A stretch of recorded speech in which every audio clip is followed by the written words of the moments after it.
Uh, Hello, it's me again on another Monday, like always. But this Monday is very different because it comes after the last one. It's the only one like this. So today, of all days, is quite special. Um, Not really for any particular reason other than that, but it's quite a. I often find that you sort of inject artificial excitement into your day when you think of things like that. Hello, how are you all doing? I've poured my beverage, and so we are ready to go. Hello, tea, yes. Here we go again. I think so. Monday, Pog. Very nice. Gene, how are you doing? How you doing? I have missed. I've not really watched many streams for a while, so I'm not sure what you've been up to, but I hope you've been doing well. And yes, I'll send you a DM after this if I remember. I really should remember because I have a sort of just sort of where we're at on the thing we spoke about a while ago. Don't worry, haven't forgotten. But I'll get you an answer when I can. Hello, having a bad day in War Thunder? How come? What's up? Hello, Cristobal. What's up? Having a great day? It's okay so far. I'm quite a bit tired. I've been a bit ill over the weekend, and on my way here, a sort of old. I don't know if it was intentional. I didn't really see him, but an old man spat on my shoulder. So that was a bit. I don't really know what I didn't. I didn't do any. I just sort of was walking. He came out of like a. I don't know, like an archway, and just sort of went for it. So I don't know what that was about. Whether it was a comment or he just didn't see that I was there. I don't know. That was a bit curious. Um, Whatever, I guess. Just got home from school. Very cool. We all have our beverage. What is your beverage? Thanks, Gene. Much appreciate. Um, is it dev server? Not right now. I think the dev server's closed right now. Um, I believe anyway. It might reopen again before the update. It depends on lots of different things, so I can't really say. Um, but yeah, not right now. I think. Did you ever find out what frog it was from childhood? No, I didn't. I never found out the frog. I still don't know the species of frog that was. It was no, just odd. A very round and orange fella. One day we'll find it. One day. Um, is it too early for me? What in what sense? I mean, right now it's not early. It's like 2:30, so it's okay right now. Um, no issues there. Where did Mike go? He's just been ill. He's had an issue with his teeth, so he's been away for a while. You got a new necklace? Have I? I don't think I have, unless this is a meme. Rond or Ring of Frog. Yes, I thought for a second because I'm still a bit tired. I thought that was an actual frog and it wasn't just a meme. So, well, then maybe that is a real frog. And I mean, I was reading the other day that they sort of found a new frog, and so dude, if we find our own frog, we can call it that. It doesn't even need to be orange. We can make the rules. That's quite. I like that as an idea. Gene, let's. I don't know if War Thunder ever sort of goes down a bit. Let's just. I don't know. Take a trip somewhere to Siberia and just look for frogs. And if we find one that no one's found, we'll call it that. And then that can be. I'd really like that. I think if I sort of. If I don't know. Well, if when I pass away one day, I'd like my kids to say they that they did a made a found a frog in those exact words, and that would have been great. Um, so yeah, that's my plan for the future. Yeah, dude. I mean, I don't know much about Siberia apart from those. Um, there's like a conspiracy theory about the Siberian cauldrons. It's like some I don't know. There's some like structures underneath the swamp, and they are actually there. Some people went and they sort of did like I don't know some magnesis tests or whatever, and there are things out there. It's kind of interesting. That's the only thing I know about Siberia, to be honest. Um, yeah. Will there be a second dev server? I don't think it's unlikely, but I can't say if it's absolutely there is gonna be one. I'm not sure. Um, but probably, but that's not a promise. You're an Xmas jumper. I mean, it is kind of a Christmas jumper, not really. It's I just sort of I don't know, sort of wintry, I guess, but eh, it's It's more wintry than not.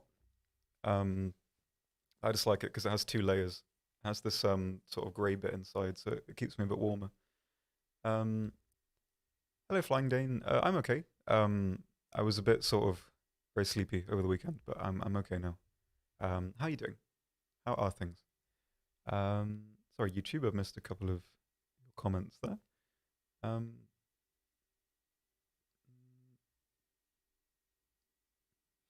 what premium do you prefer, T34 or Panzer 4J? The T34 is much better. It's like collectively the best sort of 76 T34 there is. Um, but it's quite expensive and it's only rank 2. The Panzer 4J, while not being quite as good, is tier 3. So its research efficiency is way better. And I think it's, no, I want to say in my head it's cheaper, but it isn't. I think I just invented that. Um, yeah, I think as a vehicle, irrespective of the price, T34 is better. But the Panzer 4 will probably in the long run last longer as a product. So it kind of depends on what you want from it, I think. But the T34 is definitely more reliable as a thing to buy.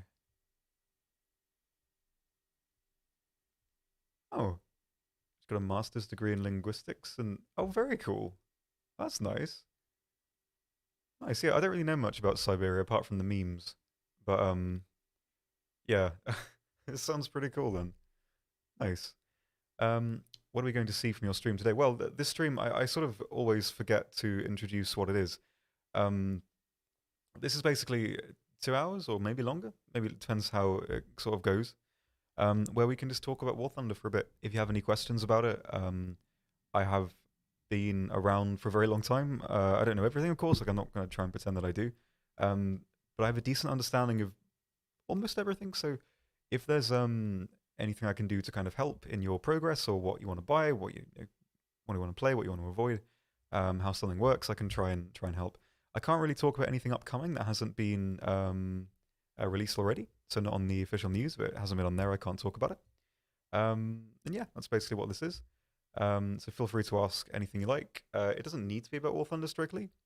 It can be basically about anything you like. There's no sort of, um, it's not like hyper anal. It doesn't need to be just about War Thunder. It can be about anything really. Um, how things are going with you? Another game, I guess. Um, Completely up to you. Um, yeah, there's nothing super, I guess, strict about it. Loving the Oxy decal. Yeah, that's great. Yeah, I'm glad people are having fun with it. I'm glad people are having fun with it. That was sort of the intention. So, if that's the case, then very good. I want to buy real estate in Moscow. Nice. Yeah, I haven't been. Hopefully, I can go at some point. We have I don't know. Sometimes we sort of do team meetings in real life. Real life. I don't know. That sounds funny to me, but we sort of meet up somewhere with the team and kind of just talk about stuff. And so hopefully I can see it at some point then because I haven't been, but I would like to. I've heard it's very nice. Are you going back to the UK during the holidays? I don't think so. It's just Corona in Germany and the UK is really bad right now, and I wouldn't want to bring anything back or vice versa. Um, so I don't think I'll be able to go. So I'm just going to sort of hang out here, I suppose. Um,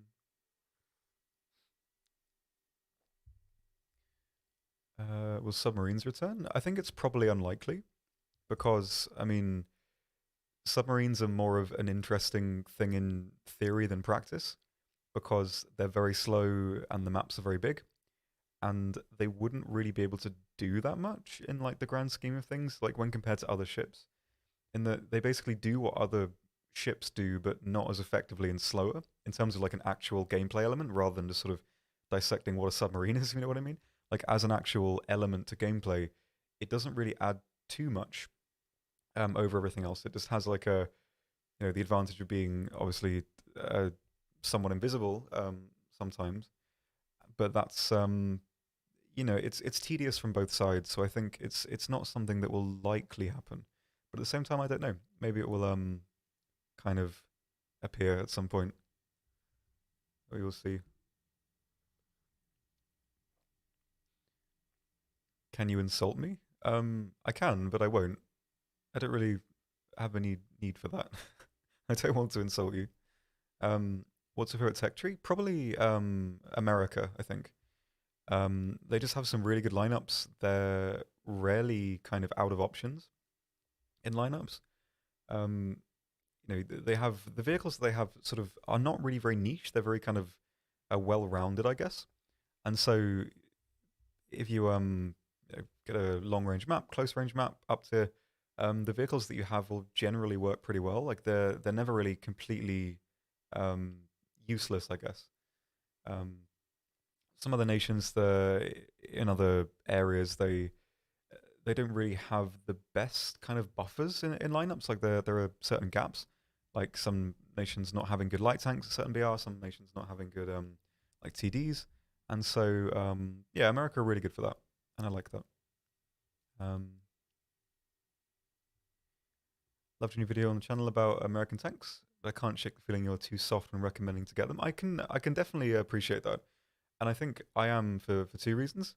In that I think if your goal with the game is to just push to the very end of the line, there are definitely some vehicles that I recommended people play that you can just avoid. But in terms of just playing the game and enjoying it, um, I think there's still a lot of worth and a lot of merit to play a lot of the vehicles in that tree. And as well, I think the game is best enjoyed when you are playing all of it. You're not just rushing to the end of the line because there's, I think, for a lot of people, top tier can be quite stressful for whatever reason that may be. But the lower tiers are much less so.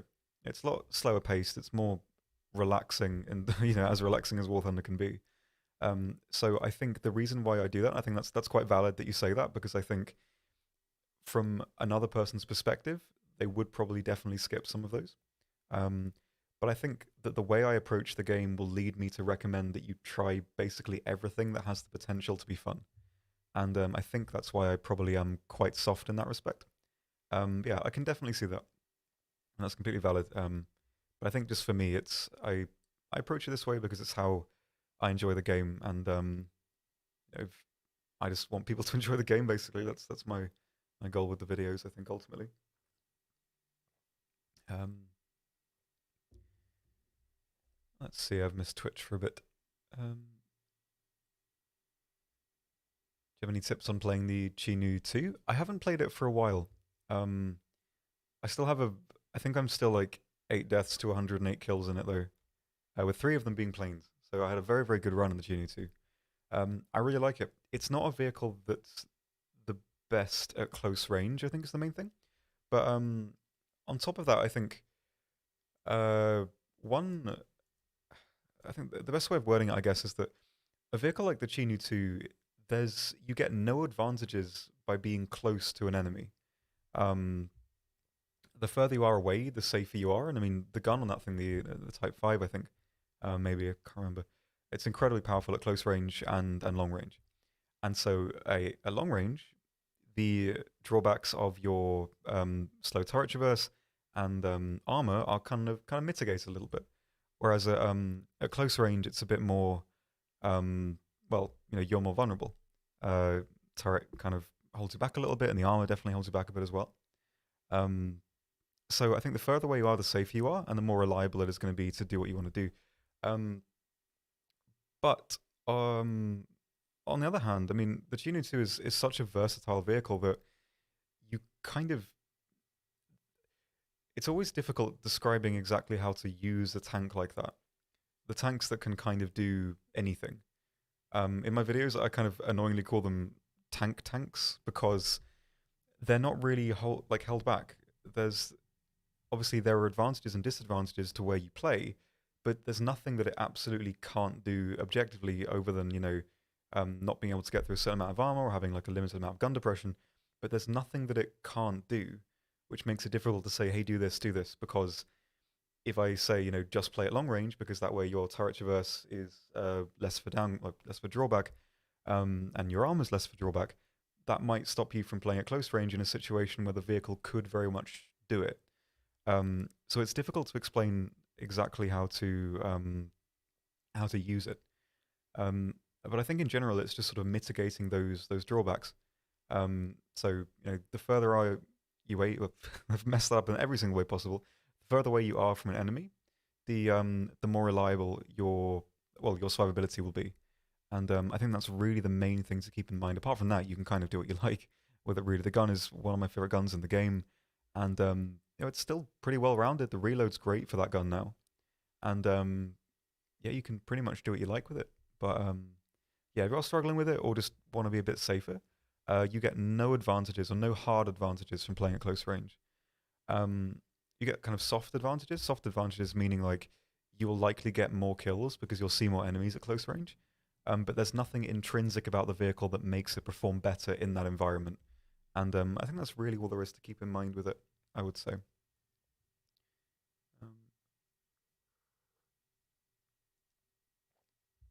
Um, do you ever think that World War One vehicles will be introduced? I think it's very, very unlikely. Planes would probably work. Well, they would probably work in, excuse me, and I guess the engine and the way that the game currently functions. But I don't think tanks would, because I mean, a lot of them did not really have the ability to combat enemy armor and to make dynamic matches of lots of different types of tanks fighting each other. Even if you went in the route of like armored cars with heavy machine guns, it wouldn't really be that dynamic, and a lot of tanks wouldn't really be able to do anything. So it's kind of fun in theory, I think, but I don't think in practice it would be something that would work that well as in actual gameplay. Like it worked in Battlefield One because it wasn't just enemy armor that you were fighting, and even then you can fire an HE round or whatever at a tank and slowly damage it, and that's not really how it works in War Thunder. Um, so I don't think it would really work too well. I think it would be like cool. They've got really cool vehicles, but I don't think it would be something that's I guess good for the game or good for gameplay. Um, bro, in full caps. What's up? Why are you broing at me? What have I done? Um, Let me see. I've missed a lot here, probably. Would love to see the B-52 added. Yeah, it's a really cool plane. It's a lovely plane. But I don't think the game is really at a stage where it can accommodate for it. Um, I think from my perspective, I don't really know what the plans are or anything, but from my perspective, just purely from looking at the game, I don't think it's impossible that we'll never see bomber jets like modern ones, like the V bombers and that kind of thing. But I think that the game in its current stage can't really accommodate for it in a way that's fair to both sides. So letting the bombers actually do stuff and you know making sure they don't just win the game automatically. So I don't think the game is really suited for those vehicles to exist, at least right now. Maybe in the future if something changes. But right now I think it's um, not really viable for them. I think. Um, Halo Jacket. I don't know. I think it's probably not unlikely, but I can't really say for certain yes or no because it's one of those things that's quite dynamic time wise. It might be a case of there's nothing planned and like overnight it's like, hey, let's do another one. So it just sort of depends on the progress of everything that the team are working on and everything like that really. So I can't really say for now, but I think it's probably not impossible. Um, and I'd probably even say it's quite likely. But I'm not sure. I can't really say for certain. I think right now. Um, so I'm missing a bit here. Okay, just moving all my windows around.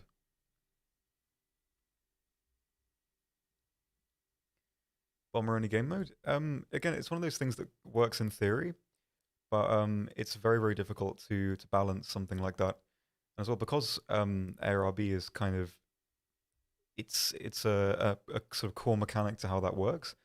It would require a huge amount of work to separate both of them, and to the extent of splitting players up and changing the dynamics of how fighters work and that kind of thing. Like there are some fighters in ARB that one of the only things they can really reliably do is take out bombers. So you're denying agency to those vehicles. It's it's not like a bad, I guess, concept or like as an idea. It's not like a bad idea intrinsically. But it has so many negative knock-on effects that I don't think just having a bomber-only game mode is the answer to that. It's certainly not. It's certainly not a solution. But I don't think it's something that would work just on its own without a huge amount of extra work. Um, how do I fight my War Thunder addiction? Well, how much do you play, and what's the draw of the game for you? Like, what do you play the game for? Do you think, if you were to I don't know, have an answer to that, which sort of is not really a question. Good on the jet bomber part, unless jet bombers now be useless or just a pain in the ass. Yeah, exactly. It's a case of like nothing can catch them, and they just obliterate everything, or they just get missiled out of the sky immediately and don't really get to do very much. So yeah, and that's only really an issue because of how the game currently works. Maybe in the future, if there are some changes made to how those vehicle classes, I guess, operate, then there can be some, that could be introduced. But I think right now it's not really feasible. Although the vehicles are pretty cool. Like I definitely like all of them. Like jet bombers, I think just really big planes that do stuff. I like. Like the YB-49 and stuff. That's probably one of my favorite aircraft ever. I really like it. So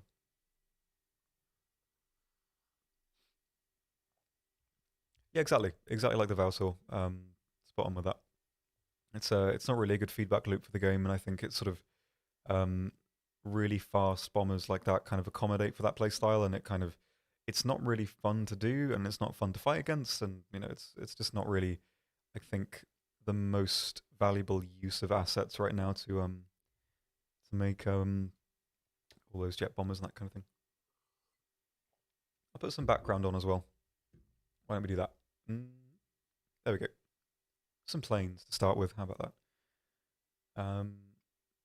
Why is the Su-9 not an attacker? I mean, from my understanding, it is a fighter in designation. But I don't know. Maybe I don't really know too much about the aircraft, so I might be completely wrong. But I think just because it's a fighter that can carry bombs, so it's chiefly a fighter foremost. But maybe I am wrong. I'm not sure. Um, Mess around the CDK and the tutorials that on the War Thunder YouTube channel are beginning to show their age. Potentially there's something in the works for that, but I can't really talk about what that is right now. Not that there are even concrete plans for it. It's just an idea. I don't know if anything will ever come of it, but maybe, maybe. I certainly agree, though. A lot of the tutorials can be improved for sure. Hello, the Red Avenger. Again, how are you doing? It's final week. Wish me luck. Good luck. You hope it all goes well. I'm sure it will. I have every faith in you. Yes. Looking fresh today? I don't know about that. I got very winded on the way here. That's a weird way of saying it was windy. Yeah. So I don't know. I think I look a bit windswept. But then again, I usually do. So, don't know. But thank you all the same though. No fatigue anymore. Always fatigue. This is quite strong. I put a bit of a like. We have this thing called ersatz coffee, which I think is like just fake coffee. Not really fake coffee. It's like tastes like coffee but isn't, even though it's not de. I don't know. But I put a bit of that in there because I wanted to wake up, and it's made the tea quite orange. Although it doesn't taste horrible. It's actually not that bad. So pretty okay. Um. So yeah, it's a little bit, still fatiguey, but not too bad. Not too bad. It's not like decaf. It does have caffeine in it, so I don't really know what the whole vibe is, but you know. I would advise on the Chieftain. Um, it's a very defensive vehicle intrinsically to its design, and that definitely flows into gameplay. Um, the lower plate is a huge weak spot, so hiding that is a must, really. Um, and yeah, I think it really depends on the map that you're on and the options that you have available. Because a lot of the maps in War Thunder don't really accommodate for vehicles like the Chieftain working very well. Um, the Chieftain, it isn't a vehicle that's, I guess, suited for a lot of the environments that you will end up fighting in War Thunder. So it can be a tricky vehicle like that. And so having a decent lineup with some more mobile vehicles, I think, is really important.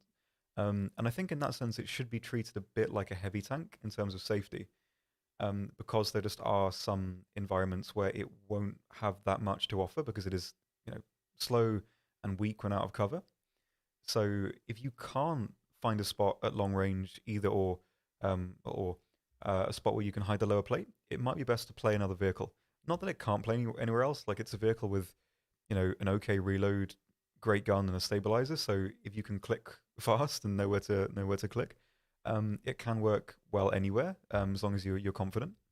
Um, but in terms of actual safety, you want to kind of play it in such a way that maximizes its advantages, and its prime strengths are great gun and effective turret protection. So playing it at long range, hull down is ideal for it, really. So if you can find a spot like that, that's where the vehicle will be strongest. But at the same time, a spot like that doesn't always mean you will be seeing a lot of enemies, and that's the other issue with it. Um, and so it's not really inherently meta in that sense, because in this game, like, meta vehicles are those that are either incredibly mobile or a vehicle that has effectively no hard limits on what it can do. So something that is mobile, has a gun that can dispatch things relatively reliably, and a vehicle that has armor that can't just be clicked on. Um, and that's really the kind of peak that you can get.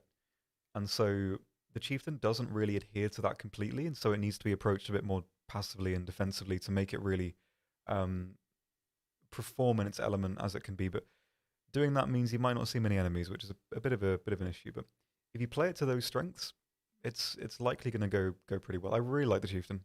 I really like the Chieftain. It's one of my favorite tanks. I always like the gun. The gun kind of hits for me, and I like it for that.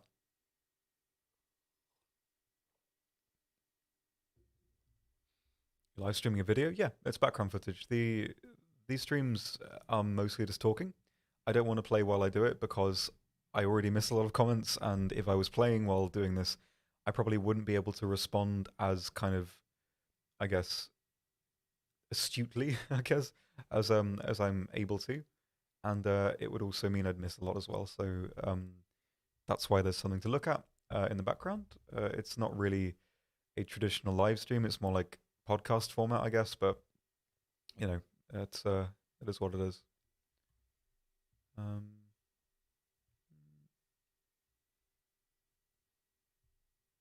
Hello, suggest a lot. I'm doing okay. Um, I've been a bit better. Rather, I've been better, but I'm not bad at the moment, which is good, I think. Yes. How are you doing? Um, how are you? Tell me everything. Well, not everything, but most of it, if you're willing to share. Um, it's so weird to watch both the YouTube and Twitch stream. Yeah. The YouTube one is a bit more delayed for the quality, I think. And the Twitch one is more so for like having, I don't know, more. It's mostly for interactivity on the Thursday stream that we do, and soon the other streams we'll do in the week. Well, I won't be there, but other people will. Yeah, it's more so for that. So Twitch is more interactive for those segments, but in something like this, it doesn't really matter, I suppose. Do you have any advice for the T25? I don't like doing this, but I did make a video recently that covers the T25 and every rank 4 American tank. If you look up America rank 4 Oxy, I guess, on YouTube, you'll find it. It's like an hour and 40 minutes long, sorry. Um, but it does go into more detail there than I can do here, I guess. So I'd recommend watching that just to get more of like, basically, I feel like I wouldn't be able to give a better answer here than I could in the video, so I'd recommend watching that. Why are you so big? I'm not very big. Um, if you mean my head here, I can make myself smaller if you want. Um, let's do that. There we go. Now I'm a bit smaller. Um, yeah, I think that works. Um, Hello, Alex. How are you? Um,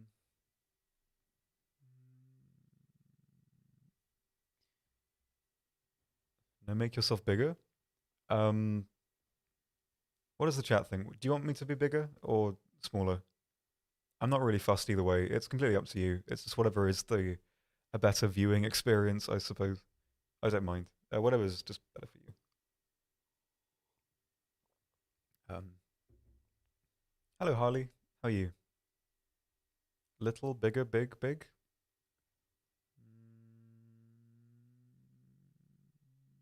Okay.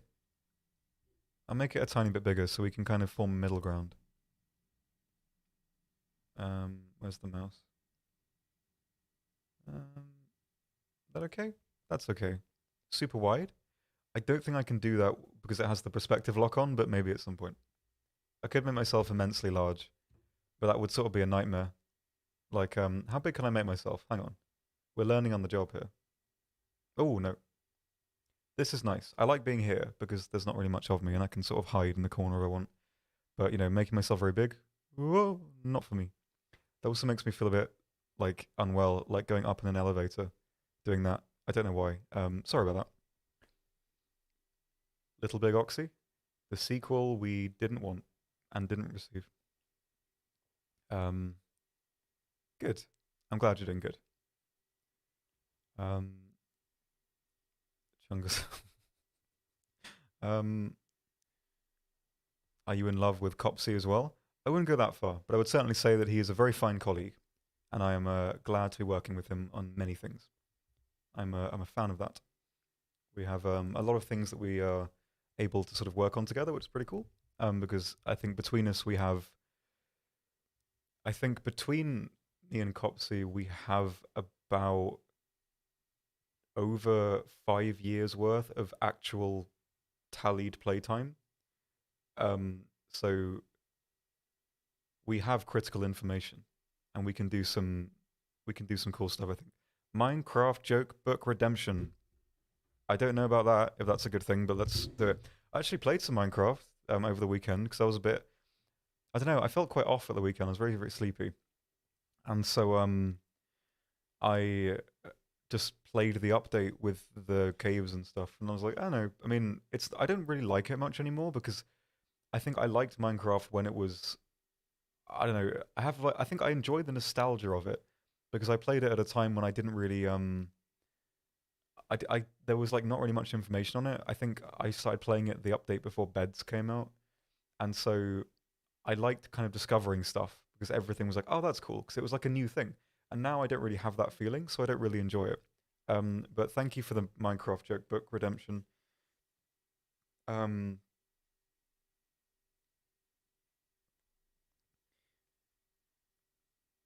are these limericks? I don't. These aren't jokes. Okay, we can do. Okay, so there are some jokes, and there's tongue twisters, and then Minecraft limericks, poems, and haikus. So we've got a whole lot on this page. Sorry about this. Yeah, basically on Twitch you can redeem that we read a page from the Minecraft humor compendium.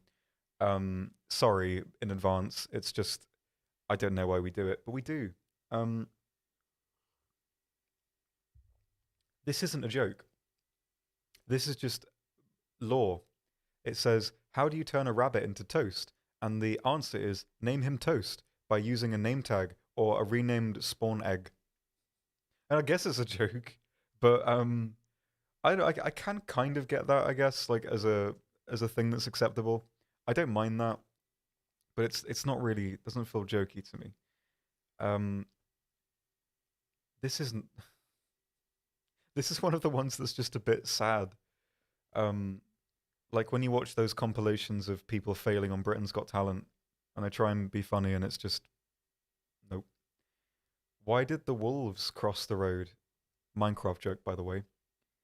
The sheep were on the other side. I can't. There's nothing I can say to that. I can't make like a riff on it. I can't try and say, "Oh, that's stupid, isn't it, Lamau?" Because it's just so It's like that joke is the equivalent of like an empty room or the pavement. It's just kind of there, and it's just what are you going to do with that? It's just empty. There's nothing there. Um,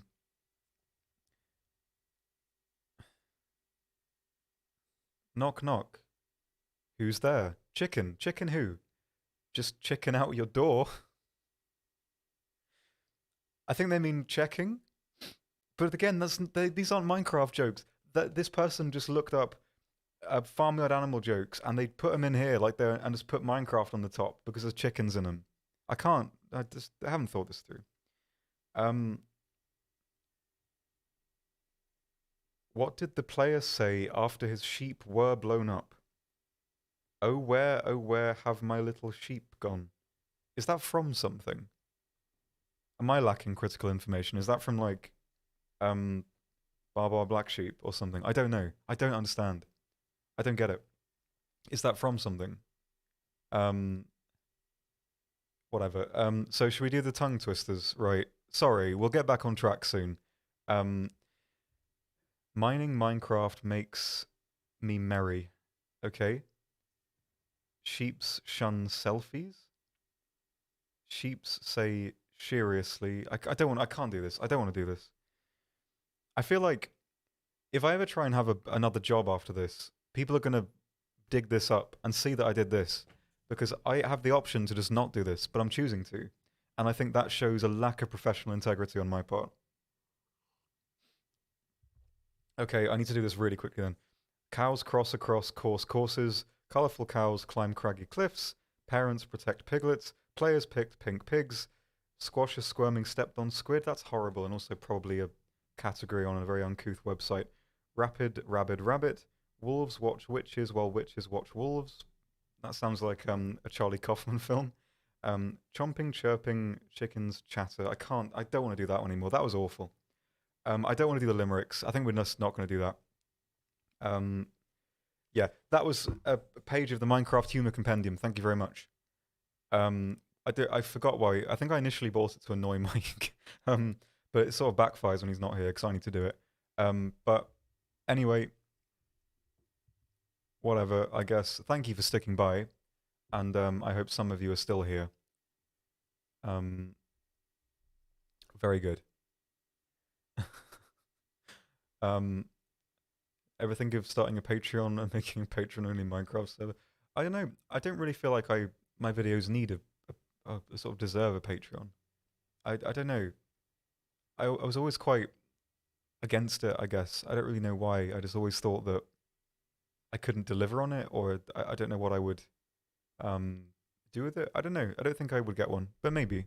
Um, it would certainly be helpful because currently my old landlord has not paid my deposit back. So I'm on fumes right now, but maybe in the future. In the future. Anyway, right. What do we got? Is Mike still in the sink? Yes, it lives in the sink. It lives in the sink. It lives in the sink. What aircraft was that? I think it was probably it's updated for me now. Maybe it was the XF5F, the Skyrocket. It's a Tier 3 American Premium at 2.7. Not very good, but it's interesting, I guess. It's an interesting vehicle. Yeah. Should write some better Minecraft jokes. I probably could, and that's not even trying to say that I don't know, funny. It's just anyone can do that. Any tips or advice for the Tiger H1? Um, well, it's simultaneously a complex and a simple vehicle, and that on its own as a statement is quite meaningless. Um, in kind of well, just using it and like taking it out and clicking on stuff, pretty easy. Gun's pretty good, reload's okay, armor saves you sometimes. You can just play it how you like and do stuff. But in terms of getting the most out of it, it's a whole different thing. The main thing to keep in mind with the Tiger is the anti-infantry mine launchers on the top of the hull. They're kind of at the corners of the top of the hull, and they block the gun depression, which means if you're angling, is obviously you should angle correctly. The correct the best kind of angle you can get for maximizing the effectiveness of the armor is kind of on that bar of the anti-infantry mine. So that means that you don't have gun depression over your peak angle. And if you are going to either the left or the right of the launcher, the gun kind of goes more like down and then hits the launcher up and then like that. So you lose time traversing. So that's very much a detriment to it. And so keeping that in mind is really important. And so playing it, I always recommend that you don't traverse the gun over from like the middle of the hull. Don't traverse either side over the launchers, because if you need to bring the gun back to the middle, which is that's usually where tanks are going to be approaching from, you are going to lose time traversing the gun back over. So keeping it in the middle is important. And as well, playing it at range works really well. Hull down, the turret armor at range is really effective. It's much harder for enemies to get an easy shot on you at range with hull down, and I think that's a really reliable way of playing it. But I think the main thing really is the window of reaction time that you get. It's how I refer to it. I think it's not really something that has a name as a concept, but basically what I mean is that the period of time that an enemy has, no, that's a bad way of wording it. It's the period of time that starts when an enemy sees you and finishes when an enemy fires at you. And lots of things can happen in that time. And tanks with reliable armor can get a lot out of that time. Because usually what will happen is, well, an enemy looks at you, points at you, and clicks on you without really aiming, and they're likely going to miss if you're a tank with decent armor. Or because they know you're well armored, they will look at you and take too long aiming and firing, allowing you to fire back. And the Tiger can utilize that window very, very well. So the best way to utilize it is to keep on the move and angle towards your enemy. And that works for multiple reasons, and the main one really being that if you keep on the move angled and you're driving, you're moving, the weak and strong points of your armor change by, the second. And so that makes it difficult for an enemy to pick the best spot to fire at you. So they can either take too long working out the best spot, and they're gonna, you're gonna fire back, or they're going to aim incorrectly and bounce on your armor because they're rushing into a shot because they're panicking. And the Tiger can utilize that very, very well. The gun's quite stable on the move, not really stable, but if you're at low speed, you can fire without coming to a complete stop quite reasonably easily. And that's really how to get the most out of it. And so if you can utilize that window of reaction time, you make sure that you're not traversing the gun over those launchers. And if you can play a long-range hull down when possible, you can get a huge amount out of the Tiger. But you need to keep it angled when you're driving around corners. Just in general, like if you're, say you're in a field and you want to get, to the end of the field, and an enemy could appear from, if you're looking at a choke point or whatever, it's a good idea to kind of drive diagonally in like, a kind of half diamond towards it. So, if you want to get to like point A to point B, it's a good idea to kind of go doop, doop as you're getting there. So that way that if an enemy appears, your armor is already angled, and that's going to save you. Maybe, you are going to lose a bit of time in doing that, but it's going to keep you alive way longer. And doing something like that can definitely help with the Tiger as well. When does the update come out? Soon.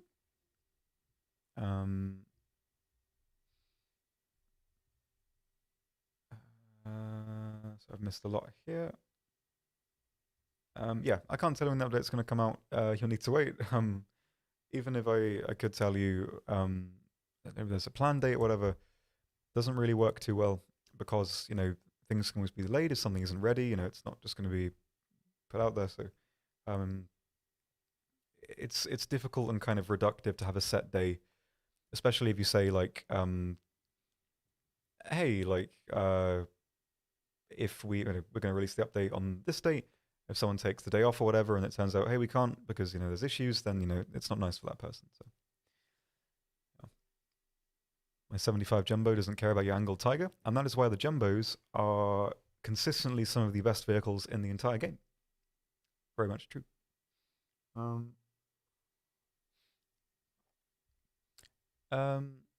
Hey, Halivard, that's her name.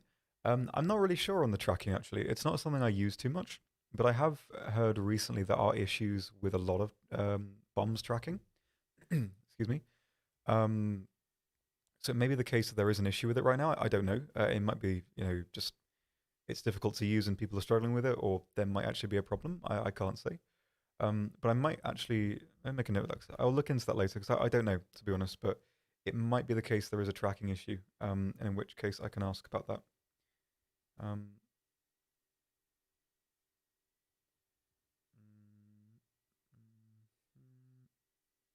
ask. Okay, very good. Um, I need more digital schemes for my War Thunder tanks and planes. Can I let the devs know to add more? I I have an opportunity to do something like that, and I do. I often will say, like, people really like digital schemes. Let's, go for some more. So yeah, I can do that, and I will do that. Um, Imagine being a heavy tank and an HE kills your entire crew. I mean, I think people often get hung up on the term heavy tank and kind of attach connotations to that, like as a term, without really much, or like a heavy tank being a heavy tank doesn't really mean anything.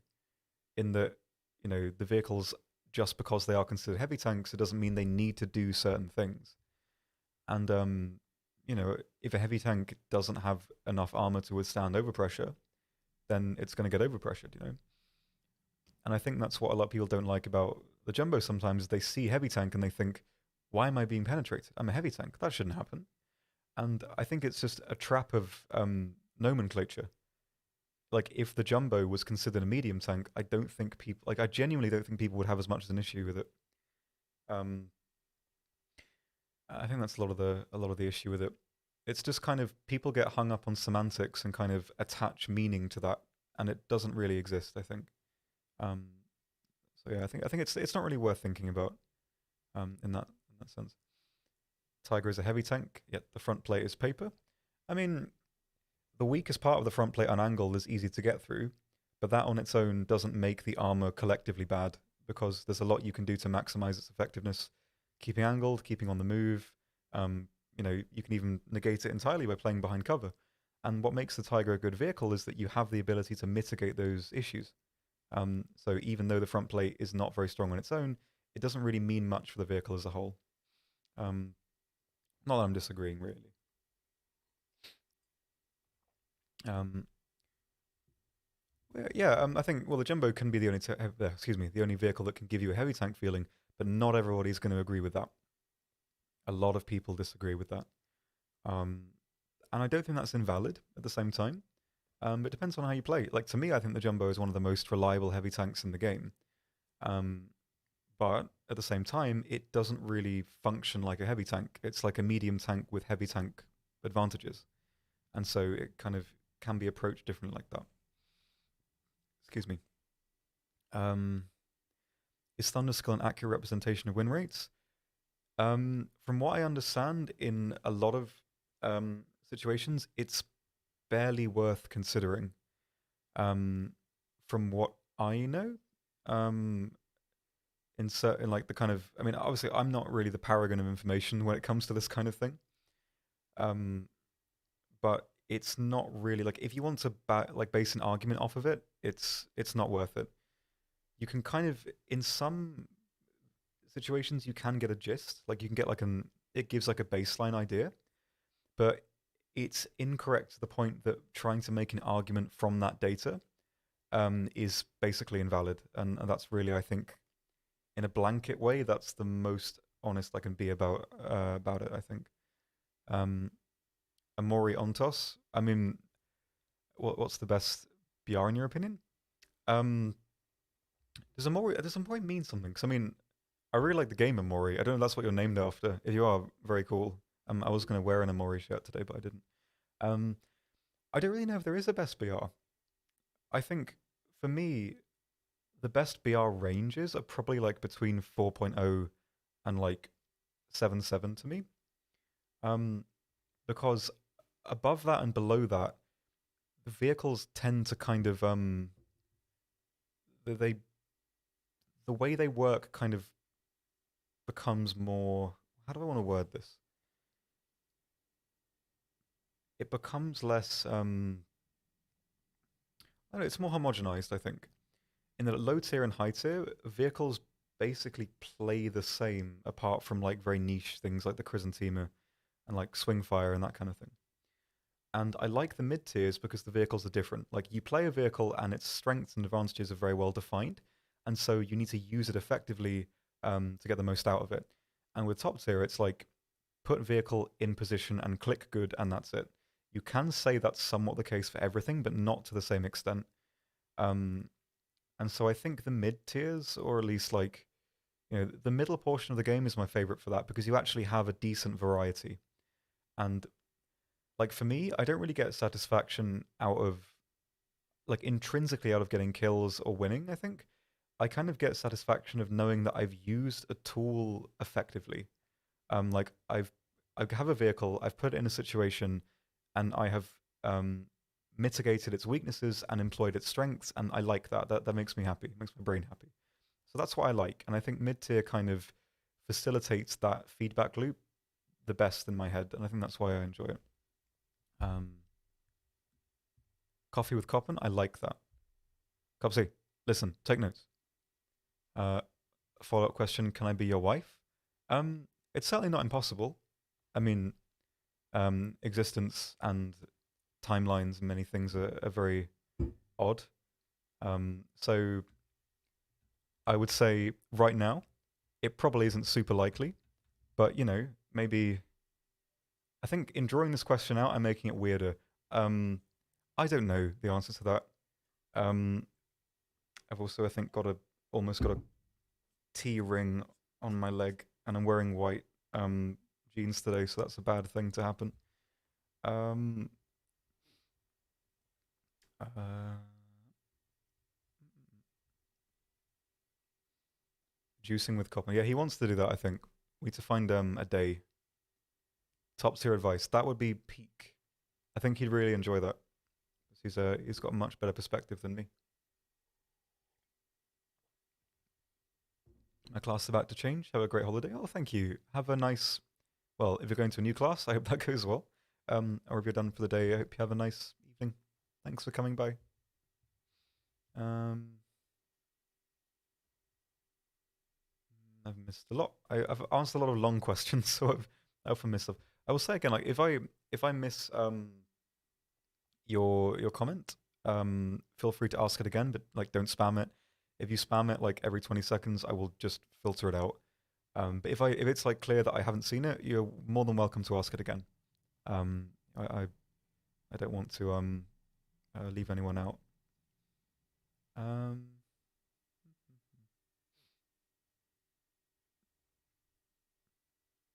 I respect your answer, and I'm always around. Thank you. I am as well.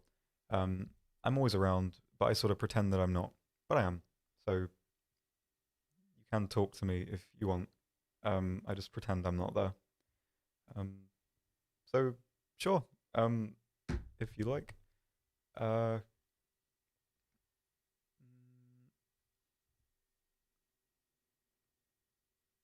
why is this plane a lower BR than the American P40C? Probably just because, well, I mean, in terms of actual functionality, it's that the vehicle is performing at a rate that kind of leads it to be applicable within that range, and that's it, really. I mean, the factors that are in play with both of those vehicles are kind of different, obviously. Um, which is like it seems like it's a strange disparity, and I think it kind of is. Um, but I think it's the issue with BRs for identical vehicles is that um, yeah, I think from my perspective, I think it should all probably just be homogenized. But at the same time, you can probably see that if on paper the vehicles are identical and performing, they should they have the potential to perform the same. Like you can say, hey, they should be the same BR, and that's completely valid. But at the same time, you can look at it a different way and still be valid in that these two vehicles are the same, but they are performing differently based on whatever stimuli those things are. And because those are the statistics that have an actual functional impact in that those vehicles are functioning differently despite being the same, therefore balancing them differently to accommodate for that is the safest way um, to kind of keep the game health, well, the health of the game high, basically.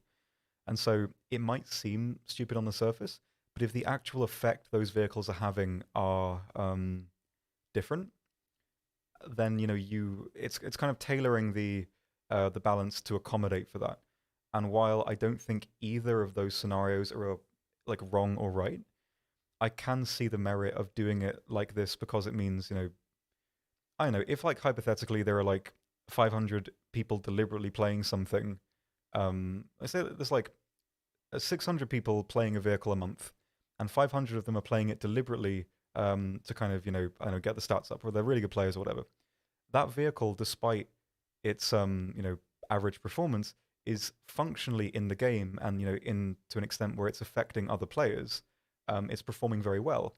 And despite its, maybe lackluster performance, if it's actually functioning in that way, and functioning like that, um, balancing it based on its function rather than its potential is a safer way to do it.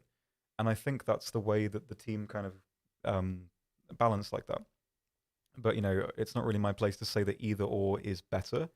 I mean, from my perspective, it's a bad thing because it comes across as incorrect. But in terms of actually looking at it and how the vehicles work, it does kind of make sense on that level. So it's a system that isn't exactly, I guess, either scenario is not really perfect, but I think the way they approach it like this is safer for, well, safer. That's a stupid way of putting it, but it helps game health more. So I can see that, but at the same time, I mean, I'm not going to deny that it looks dumb in the way that it is, but that's I think my own justification for it anyway. Do you play naval? Yes. I mostly prefer the smaller stuff, so like destroyers and below. But yeah, I like it.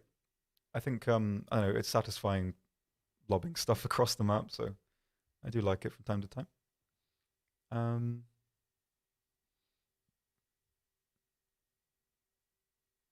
Let me see. But it's the same plane, yeah. And I think the issue is that despite it being the same plane, that doesn't really functionally, well, that doesn't inherently mean that it's going to function the same. Like I can see why they do it. It's sort of why I went on that tangent. Um, I'm sure you can appreciate that it's not a kind of disparity that has an easy answer from any side. So please understand that the answer I'm giving is not probably the answer you want to hear, but it's the one based on my understanding I feel I can give you. I think is the best way to do that. Mr. Big Cowboy, you need to try much harder than that. Um, you know, there's nothing you can really, I guess, do here to, I mean, derail what's happening on screen. Maybe the people in chat are going to be a bit upset, but you know, I'm too old to even be even remotely engaged with what you're saying, I'm afraid. Um, I don't think we have any mods here. But like everyone else, they tire themselves out eventually. Um, Good morning, Orsini TV. Is that right? I hope so. Good morning, though. Hope you're having a nice morning, I guess. Cheetos increased RF to match Tunity. Maybe. I think it makes sense to do that because they are basically the same firing platform and the Cheeto has a bigger turret. That would make sense. But I don't know. It depends on how the vehicles are working, I think. We'll see, but I agree with that. Um, what's cooking? I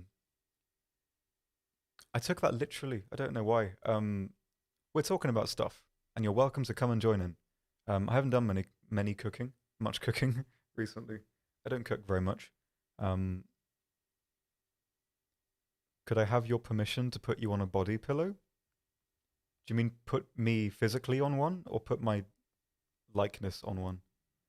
I mean, you can if you want, as long as you don't do anything weird with it. I don't really mind about that kind of thing. Someone made a shirt with my face on it once, um, and that was weird, but fine. Just as long as it's, I just do what you got to do, as long as it's safe and doesn't hurt anyone. Um, can I use your powers to have remerged the two naval trees? I can see the pros and cons of doing it in both ways, and I think the issue really is that I don't think anyone would deny that the launch of naval forces in terms of what it's become could have been better, and the legacy of that choice means it needs to be a certain way now. And I think that kind of has some unavoidable issues. Uh, so yeah, it could be a good thing, but in some ways would be less good in other ways. I think there's probably a solution that's better than doing that. Um, but I don't know what that is yet. I think. Um, excuse me.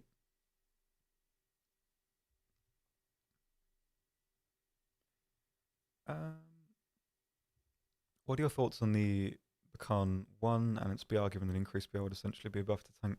Thanks me to fight late.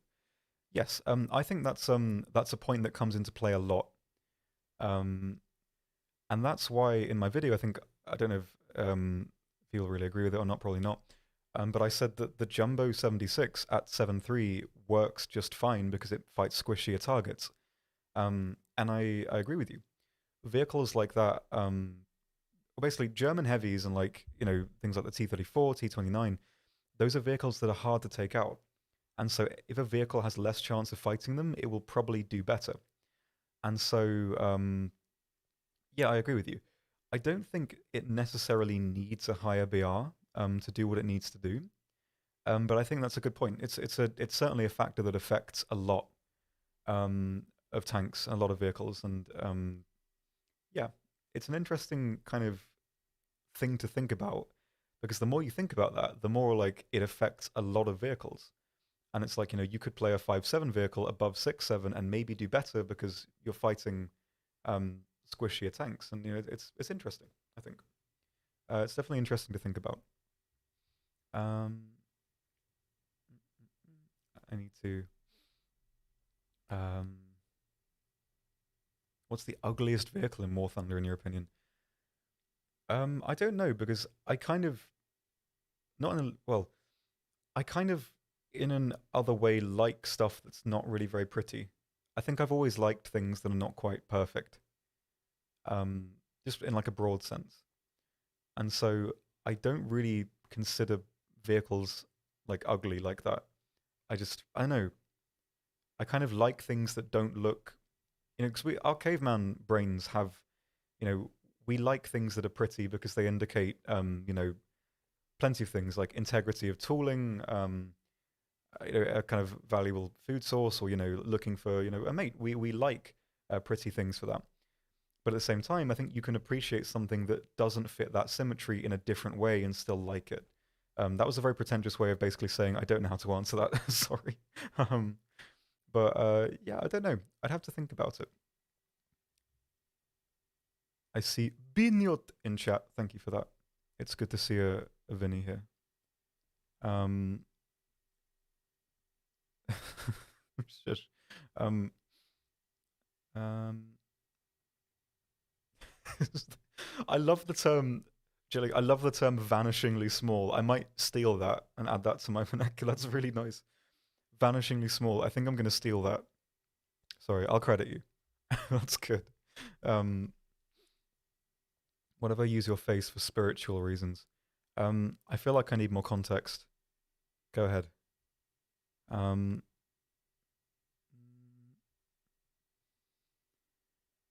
your 2 bits on the Key 67s, why are they at the same BR as Lancaster or Year 2s? They function in a different way. I think they're faster, and fast bombers kind of function differently. And it's the same way of like comparing a medium tank and a heavy tank at the same BR. Just because they are bombers and they have like a similar role, they kind of play differently. Like the Lancaster and Years are much slower and have a bigger bomb load. The Keys, Japanese bombers in general, are usually faster with less bombs, and that's just how they are. I think they could be lower, but they're kind of okay. And like the 20mm defensive guns and the 50 cal on top works pretty well for them. So I can see the disparity, but I think if you play like heavy bombers and like medium bombers, I think should be approached differently anyway. And if you can kind of do that, I think it's fine. But I can also appreciate that I think you know, if played in the same way and on a lot of the maps, it could be a lower BR, and I don't think that's destroying the game balance or anything. So yeah, I can see the point, but at the same time, I think it's not you know hugely negative that it is where it is. If you know what I mean? Um, oh bloody hell! The ersatz coffee was very old, and there was sort of bits. Well, it kind of clumps, and I think there was a sort of a boulder of coffee in the bottom of this, thermos. I may have sort of got a little nugget of it. Lucky me. Um, have you seen Scottish Koala's latest video? I have not. I don't really watch many videos. Um,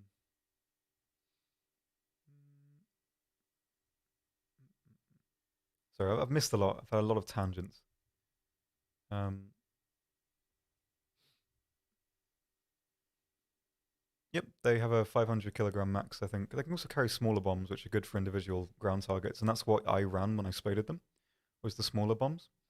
But yeah, it's not a vehicle that goes well with like, rushing a base and then, well, going for a base and whatever, because you won't get much rewards. But the smaller bombs, going for grounded targets, and then, you can kind of dogfight with that bomber, and it works quite well for that. And I think, yeah, if you compare it directly with its contemporaries, it looks bad.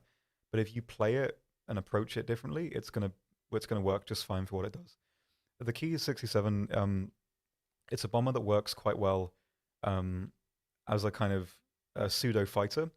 And basically, a bomber like that, if you can keep your speed, the best thing to do is if a fighter is taking a pass at you, you have enough energy to dodge like two passes. And once you've dodged two passes, you will take minor damage because you're a big target.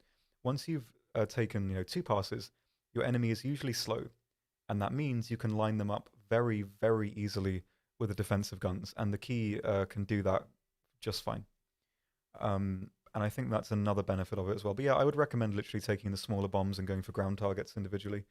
Maybe playing the first quarter of the match or first third of the match quite passively, skulking around the edges, hiding in clouds, and when the battle's stabilized, then go down and go for the ground targets. That's what I did anyway, and that worked okay for me. Um, yeah, there is a helicopter EC rework in the works. It just it's taken a lot of new things needs to be developed for it, and because a lot of the team is still working on other areas, it's hard to kind of it's taking a long time to get it running smoothly. Because I think a lot of the issue they had as well was performance, and so they are quite intent on making sure it is completely a mode that works well by the time it comes out. And I don't know about this. I don't know if this is 100% the case, but I think it will be a case that you can test it and give feedback before it comes out. And so I think that's the plan, but I don't know. You'd have to wait and see. Don't you consider the B-26 bomber? Don't you consider? Yes, I consider. Yes. I can't really influence the camo market or makers, but I have more of an influence than most, but it's not like my say what happens. Um, do you and Mike run TikTok accounts? Nope. It's done by another team.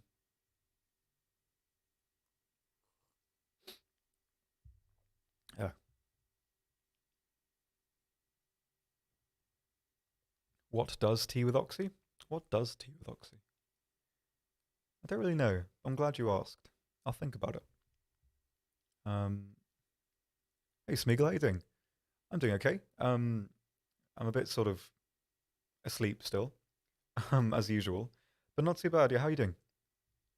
How's the update looking for you as well? Will you add the World War II Dozer variants in the game? I think it's probably on the cards, yeah. I think right now it's quite an underutilized mechanic, also for the reason that a lot of people aren't really in a position to like use the vehicles that have the dozers because there aren't that many of them. And so, yeah, I think it's not unlikely we'll see some in the lower tiers for sure, Shermans and that kind of thing. I mean, sort of benefit of everyone operating Shermans. We can add a lot of them. The Mesher Spit's never been available in game, but God, I wish it was. And I think one day, you know, it's one of the most interesting vehicles, like wartime aircraft, ever in the entire world. And I think it would be a shame if we never saw it. So I hope we do at some point. It would make an incredible event vehicle. And I really hope we see it. Doing like bleep because of university issues, but other than that, tying inside as usual. I'm sorry to hear. I hope things look up. I hope university sort of. I never went, so I can't really sort of pretend that I can empathize with that. But I hope it sort of ends up going okay, dude. Best of luck. Oh. Davis, yeah, don't take that as sort of confirmation that they're coming. It's just, nothing I say here should be taken as a staff member confirming a thing happening. It's just, if I were to look at the game from just, the sort of perspective of a player who has the knowledge about the game that I have, I don't think it's unlikely that I stumbled over myself in my brain there. I don't think it's unlikely we won't see them in the lower tiers. I think that's right. I think I just put hurdles in front of myself and ran into them deliberately, which is not a very good mental strategy. But are you getting back into your channel a bit? Yeah, my videos take a very long time to make them the way I want to make them. And this job it's not really exhausting, I would say, but it's quite tiring, and I think having a full-time job anywhere is tiring. So I come home, I kind of work on videos for as long as I can, and then go to sleep. I don't have a huge amount of time to work on them, and because the time I have working on them is when I'm already quite tired, I don't think I perform as well. And I want to perform well in the videos, otherwise, I think a lot of people listen to my videos rather than watch them. But if I don't have good gameplay, it kind of loses credence to the things I'm saying. So I like to kind of, play a lot of matches to get moments that I think are interesting. And so it does take a while to make the videos how I want to, but maybe I'll make some shorter ones. I don't want to make this stream about myself. I might very selfishly do that for a moment. Just for those of you who know what my channel is and what I do, very brief. Sorry, I don't want to kind of hijack this, but what would you like to see me do on them? I guess. Sorry, I appreciate this is very self-serving, but is there anything that you would like to see that I could do on them? Because I don't know really, and a minute max on the subject, and I'll go back. Yes. Do you have a kill library for each plane? Not every plane. I'm working on one basically. Not really a kill library, but something like that. And I will effectively in the future have one for everything, which make getting a pre-roll very easy. And I do that when I have nothing else to do, which is quite fun.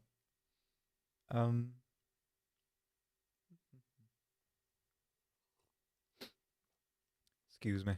When will the FL10 be available to purchase? I don't know. It's one of those that will probably come back at some point. In some capacity, you can buy it with G for like a day or as part of a bigger pack.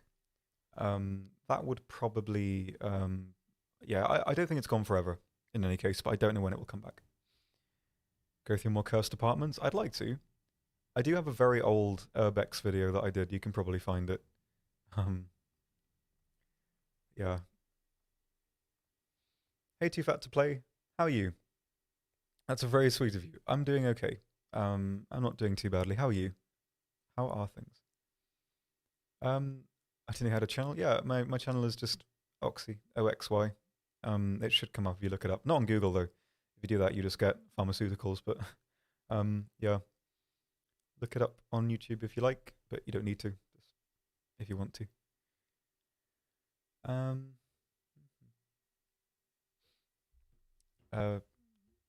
South African section, that could be fun. Yeah. Gameplay guide for each general type of vehicle. I like the idea of that, but at the same time, I think it's kind of reductive because it's hard to kind of.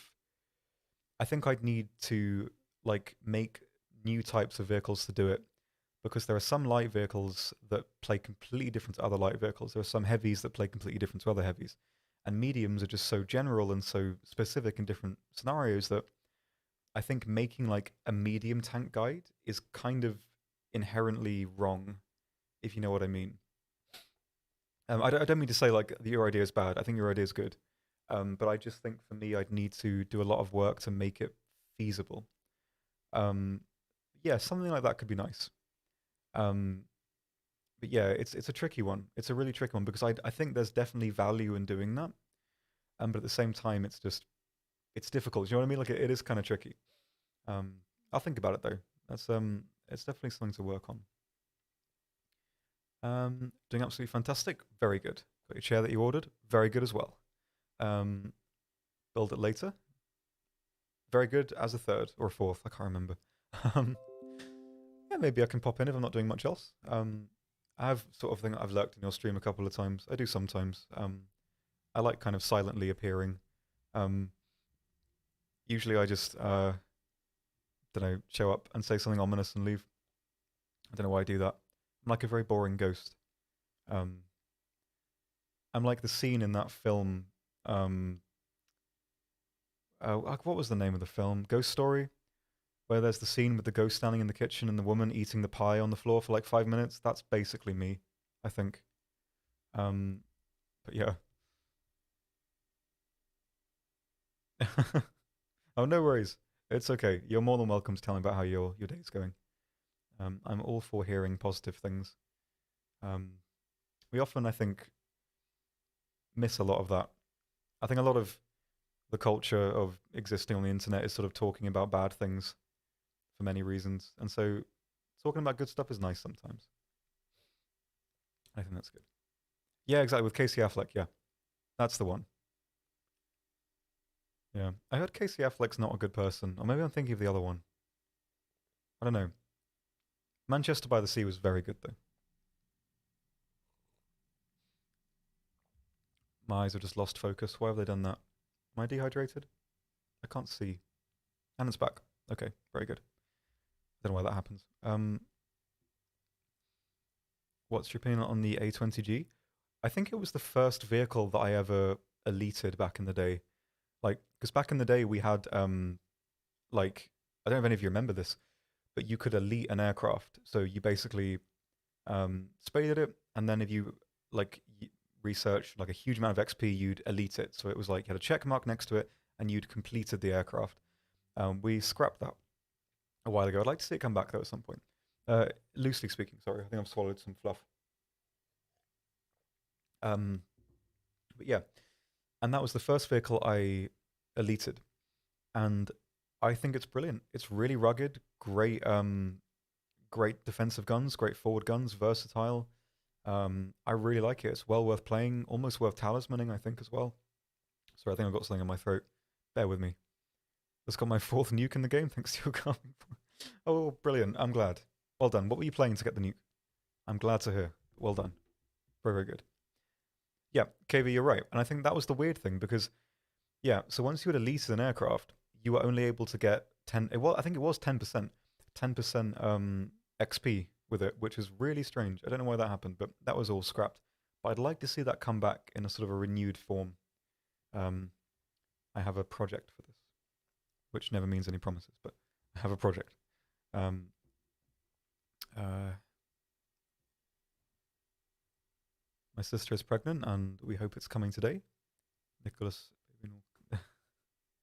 that's pretty cool. Nice. I'm very happy for you. Oh, all of you really involved. I mean, I'm sure it's a very big deal, and yeah, I mean, congrats on a very broad scale. I hope it all goes well. I mean, I think a lot of people, there's a lot of worries that can be involved with that kind of thing, but it's going to be just fine. I think. Not that you need me to say that, but you know, big congratulations for everyone involved with all of that business. Very, very good. Hope it all goes well. Hope you're doing okay as well. I can imagine it's a very nerve-wracking thing to even go through by proxy. So, hope you're all doing okay. Do you have a roadmap for your project? Not particularly. It's just sort of we'll see. We'll see how it goes. It's it's difficult to kind of I guess structure. Um, my thought, which has already escaped. The train has left the station. I don't know where it's gone, or if it has any brakes. But I'll leave that train to crash into a ditch somewhere else and read another comment. Um, yeah, Smeagol, it was pretty good actually.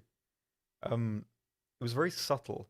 I thought the only thing I didn't like was the moment when the college kids they have that party and they basically describe the overarching theme of the film. And I just thought, why did you do that? I was enjoying coming to that conclusion myself and maybe getting some of it wrong. I think in context it works. I don't think it's like it ruins it or anything. I just remember that taking me out of it a bit, but I did like it. Um, yeah, I watched Midnight Mass finally over the weekend, and that was really good.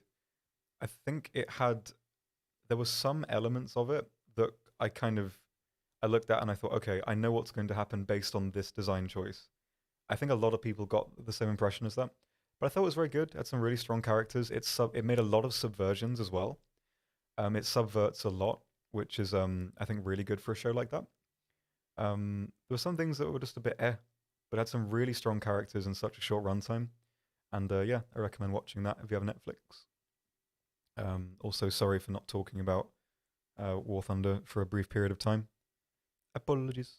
Um, you're looking healthier? Oh no. I mean, I'm looking in the other direction today, and I think that's why. Um, yeah, I've also changed this is closer to my actual skin tone, by the way. I look like this normally, I think.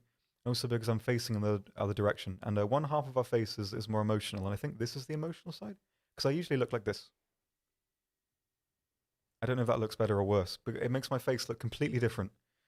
Um, but yeah, I'm facing another direction today. I don't know why I'm doing that, but thanks all the same.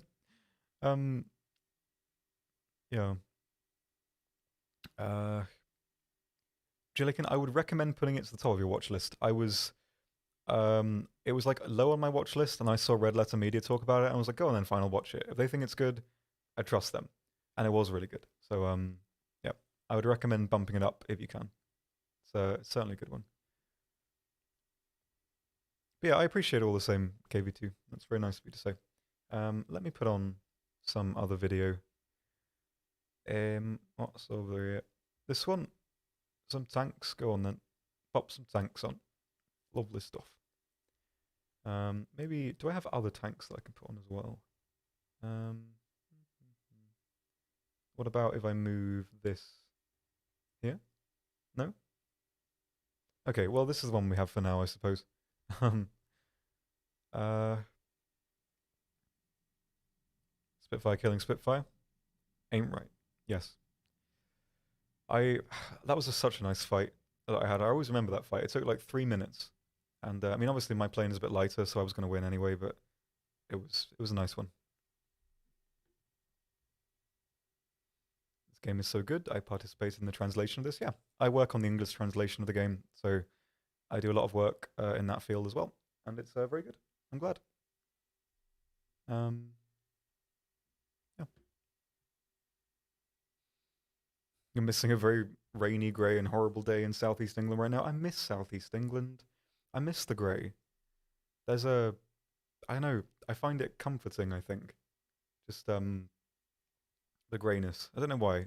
I think I think I kind of function a lot on nostalgia, and so I like things I remember. That'd be why I like grey weather so much. But I do. I like it. Um,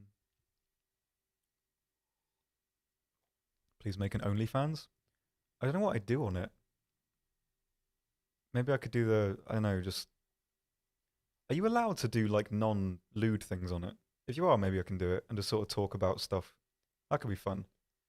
Um, but I think maybe I won't do that. Hmm. Um, will Object 279 return to get it somehow? I think it's probably unlikely. Um, because like say it's on the marketplace right now, and if it gets to a point where like it's for sale for like 300 euro, etc. Um, and then people buy it at that price and then say, hey, you can now earn it again. It's not going to be nice to those people who've bought that for that price. You could say, well, screw those people, but I don't think that's a kind way to go about it. So I think it's safe to say that if a vehicle is on the marketplace, Um, it's very unlikely that it will come back in earnable form again. I think, um, unless it's as a coupon and it's hard to get, like for a tournament reward. But I think it's unlikely in any case. Um,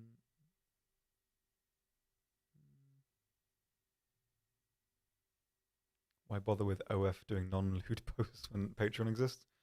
Um, I don't know. I think doing doing it on the former would be funnier, and that's sort of the benefit to me. Um, but maybe I don't know. I'm not really a fan of doing a Patreon. I don't think I need one, or I don't really think I deserve one. Not like I didn't say that in a very like self-deprecating way, but just in the sense of like I don't know. I mean, people can just watch my videos, you know, and I like that. That's fine. Um, Oxy, answer please. What am I answering? What is your comment? Um, will the console market be in the future? I don't think so. It's not a choice that we make. It's because Microsoft and Sony don't allow it. So it goes against their policy to have a sort of internal market that operates with another currency. So as much as we want that, we'd like there to be a market. We can't make one, unfortunately. So it's not that we're trying to screw you over. We are not allowed to do it, unfortunately. I love it when you do the voice like that.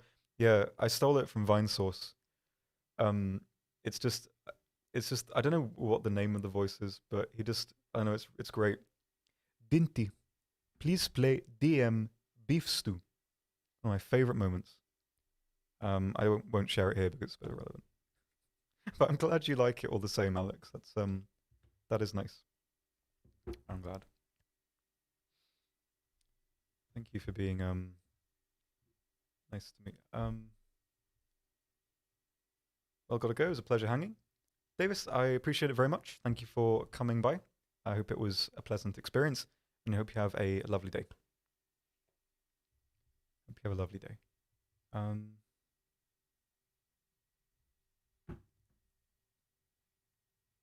AV dev blog is up. That paddle prop is very unique. Yeah, I wrote the dev blog for that one. I think it was just the person who usually does them was away, so I did that. So yeah, I hope it was a nice one, I guess. But does Oxy sound like I can't do Vinny's Mario voice? I can't do. I can do it, but I can do it once, and then it just like wrecks my throat for like a whole day. Shush. And yeah, I can do some fun voices sometimes, but it means I just can't talk for the rest of the day. So, um, uh, um, when we add new planes to the American secretary, like F-16 or F-15, I cannot tell you. When the game can accommodate them and other analogs are available, and if the development team want to add them in the first place. I will love to play the Bakan when is it? How do you say it? Bekan? Bakan? Bakan sounds nicer. Um, but yeah, I would like to play it. It's very cool. Hello? It's fine. Um, I think I've lost. I think I time jumped for a moment there in my head. Ignore me. And you'll add it in the future? Can't say. Maybe they will. Maybe they won't. It's not really possible for me to say in this situation. A dismantle. Yep, Mike has just been unwell with some teeth issues, and he should be back this week and tomorrow as well, I think. Spoilers.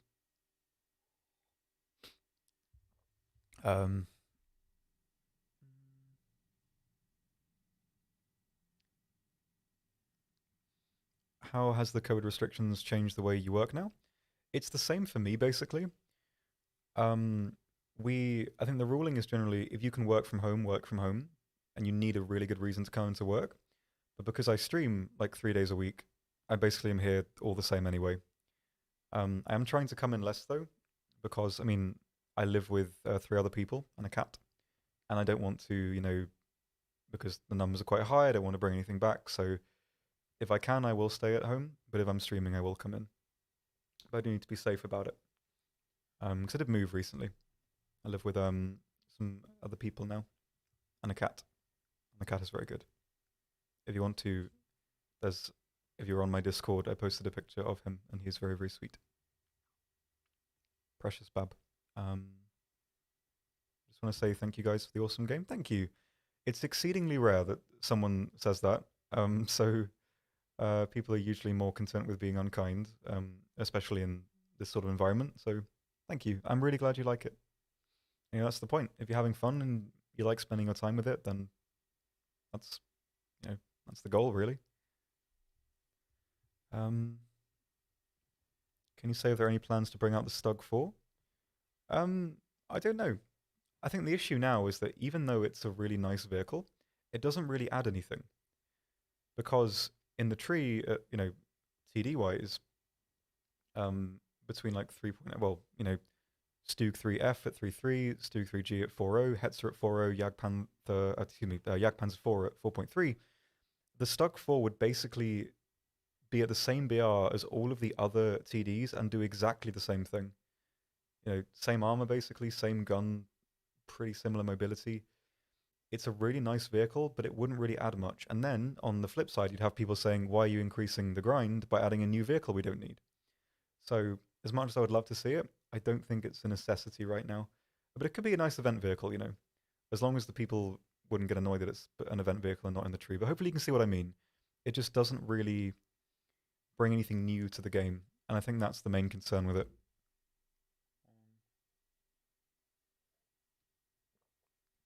The cat's not mine, no. I just live with it. It's my other roommate's. It's her cat. But it's very friendly, and it comes into my room whenever I open the door. He meows very loudly if he's lonely, and so I'll just let him in, and he'll explore for a bit, and then turn my PC off because he likes the flashing light. He's very cute, though. Alex, if you're in my I don't know if you're in my Discord, but come in if you want, and I can send you a picture there. I don't know if I can really send one here, but you're welcome to do that if you like. It could be folded, yeah, but at the same time, I think for a vehicle like that, at least maybe I'm out of the loop, well, not really out of the loop, but I think making it an event vehicle gives it more place. Because if you make it an optional vehicle that does the same thing as other vehicles, it's like, yeah, it's optional, but why would you even get it? Like, what's the point? And having it as like a G premium, maybe it's like, like if it's it has function. It adds something different over the vehicles in the main tree if it's a premium. And so obviously I don't know if it will come to the game or if it will be a premium or etc. etc. But yeah, I think that's probably the best place for it. But maybe I'm completely wrong. That's just my perspective on it. When can we expect Israel Ground? The plan, I think, is the update after this one. I believe that's what the team is saying. I don't think that will change. I think it will be the update after this one. But plans are always changing, and that's why it's reductive to kind of have black and white. We will do this, we won't do this. But I think that's currently the plan.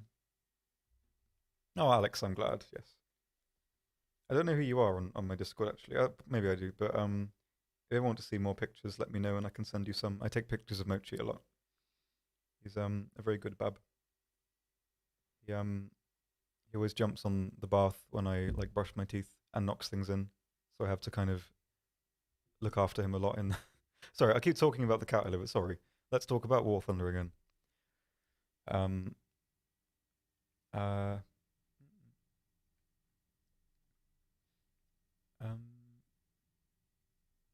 So new event confirmed? No. If you mean relative to the Stug, I mean, I'm just spitballing. I have no idea if it's even going to come to the game ever. So, yeah, don't know. If I were to guess, I'd say it would come in the premium branch if it is going to come to the game, but I have absolutely no idea. I am not in possession of such knowledge. What's the best way to grind as a new player? I think progressing through this game, a lot of it's on you, and I guess that's a very vague thing to say, and I think it is a vague thing to say. Um, but a lot of it is on you. Not really on you as in it's your prerogative to do well or do poorly, but more so in the sense of like how you approach the game.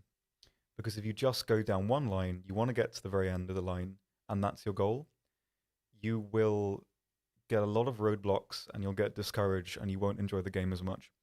But if you go steadily, and you progress steadily, you will have a much better time in the game. For the reason that you kind of need to set yourself or get yourself into a position where you like incremental progress. The way I approach this game is I go for camos and I spade stuff. And so when a new tree comes out, I don't kind of like, research vehicle, leave all the ones I can, excuse me, and just research down the line to get to the last thing. I will always spade everything as I go along, because that way you're making progress twice, effectively. And it has a positive feedback loop to it. Because if you say, like, spade all of rank 2, you are making progress into rank 3, you're making progress on your vehicles, and your vehicles are getting more effective. So it's like a triple win. And your brain, like our brains, we like finishing tasks. Not necessarily tasks, but things, I guess. We like finishing things. And so if you invent a really long task, you're going to get burnt out before you finish it. But if that long task can be broken down into 20 smaller tasks, you will make more progress while making the same amount of progress. And it will make your approach to the game so much nicer. Because if you've unlocked a camo for a vehicle while researching something else, hey, you're making research progress, but you've done something. You've done something in such a way that you have visual feedback on achieving something. Hey, your vehicle looks prettier, or you spaded a vehicle and now it works better, and so you have actionable feedback on what you're doing while making progress. And it's the same bit of advice that I give with Silver Lions, is that if your goal of playing the game is to get lions, it becomes a job, it becomes a task, and then every time you lose, that's a setback. It's like investing in your business or whatever. If you screw it up, you've lost time and money and effort. But if you just play to something that's the good thing about I'll come back to that point. The good thing about spading stuff and getting camos is that you can't really fail while doing it. Every action you do, even if you drive out, bounce 2 shots and die, you have made progress towards your next mod. And so there's no hard drawback to fallback for it, because it's you're still doing stuff, you're still making progress, and that really helps. I think us as humans. I don't know why I always sort of struggle to say that. Keep going with it, because it is a long experience to get to the end, and that's a really good approach. And going back to the playing with lions and stuff, if you play just to enjoy the game and play with your friends, play vehicles you like, the lions that you get will come.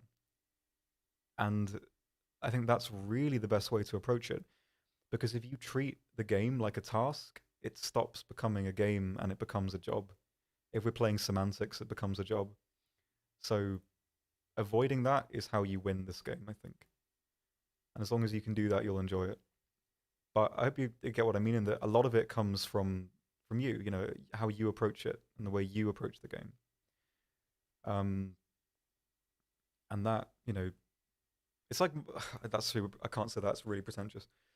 But you need to give over a bit. No, there's a way to word this. There's a good way and a pretentious way, and I want to avoid the pretentious way. I think you just need to play on the game's terms a bit in how you approach the game. And if you are willing to do that, it can be the best game in the world. And I think that's why I'm still playing it 9 years later. Yeah, that's probably what I would go with there. Do you agree with everything BVVD said in the developer Q&A? I haven't seen all of it. I've seen some of it. I think some of the points could have been explained better, but at the same time, you need to appreciate that a lot of things like that are lost in translation. And I think the points that he makes have a very they're useful because of the perspective that they bring. In that he will bring up things that you don't really consider being on that other side of the fence and that kind of thing. So I can agree and see the perspective of a lot of the things that he says. But I still think, from my perspective as a player, disconnected from being a staff member, there's always room for improvement.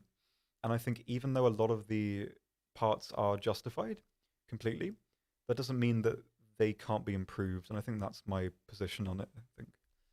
Um, uh, yeah, Octane, I'm the same. I don't play a vehicle at all if I've uh, spaded it and got the camos. Unless I'm playing with people who want to win games, I just won't play a vehicle I've completed, I guess. Hello, Grumbles. Nice to see you. How you doing? Let's look at if that's playing any game rather than expect. Yeah, I 100% with you. And I think, especially with this game, the most important thing is adapting. And I think that's a lot of people's issue. It's just, and the same thing with heavy tanks. Sorry to go sort of break up your point, um, but I think if people see a heavy tank and they play a heavy tank like they think a heavy tank should play, and they keep dying, they will think it's the tank's fault for being poorly balanced, rather than playing the vehicle wrong. And I think to get good at this game, you need to adapt. You can't, just keep playing the same thing in the same way and dying and thinking it's the vehicle's fault. Sometimes, maybe it is. There are vehicles in this game that are not very user friendly, but I think as long as you can kind of, play on the game's terms a bit and just adapt to what you're doing. If you're doing something that doesn't work or you're doing something that isn't fun, there's always a way around it, I think. Like 9 times out of 10, like 90 times out of 20, there's a way around it. And so I think approaching giving the game that little, piece, and being kind of, I guess, open-minded, I want to say, about it. And I think a lot of people are so jaded about this game that they don't give the game the chance to do that. They don't want to give the game that time. And I think if anyone can kind of look past that, you're going to have a great time with this game. It's got, I don't know, there's no point gushing about it, I guess, but I just think that I'm basically retreading the same point in a loop, and I'm sorry about that, but I think you, I always think there's better ways to word the point I want to make. Um, yeah, I think how you approach the game plays a huge part in your enjoyment of it, and I think that goes for basically everything. Um, Not that I think you can play any game incorrectly. Players are good self-directors. There's no point, denying agency from people like that. But I certainly think there are better and worse ways to approach any experience.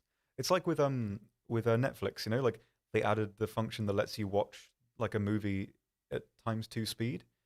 That's not an incorrect way to like absorb the thing. It's just not as it was intended, and it's not the best way to get the most out of the experience, but it doesn't mean it's wrong. And so I always find it reductive to say you're playing the game wrong or you're approaching it wrong. That's impossible. But there are certainly healthier and better and more fun ways to do it, I think. Um, Doing good. Bit of work and lurk. Having a blast and War Thunder Naval. Very nice. Um, Maybe this is not the best kind of forum to kind of accost you for such questions, but um, obviously World of Warships and War Thunder are very, very different. They are almost, if you remove like the World War II like ship skin, they almost could be different. Like I say the same with World of Tanks. If you compare War Thunder and World of Tanks and reskinned it, so there were no tanks, it was all like made up fantasy vehicles, and the games played in identical fashion, you'd seldom see people compare them. And so the games are very, very different, at least from my perspective. Um, so I think honestly, I think I'd like to ask you basically, what do you think War Thunder Naval as a naval experience does right, and what does it do wrong? Because I'm not really too familiar with. I don't play naval a huge amount. I played a bit, not a huge amount. I don't play World of Warships very much, but I would honestly just really like to see your perspective on the strengths and weaknesses together, because I'm in a position where I can give a lot of feedback, and obviously, I think any perspective that you could bring as someone who's played both games is, can do a lot of good for improving things. And obviously, don't feel pressure to do it if you're doing other things. More than welcome to, send it on Discord later whenever you like. But regardless, I'd really like to, pick your brain a bit for that kind of thing if possible. Um, yeah.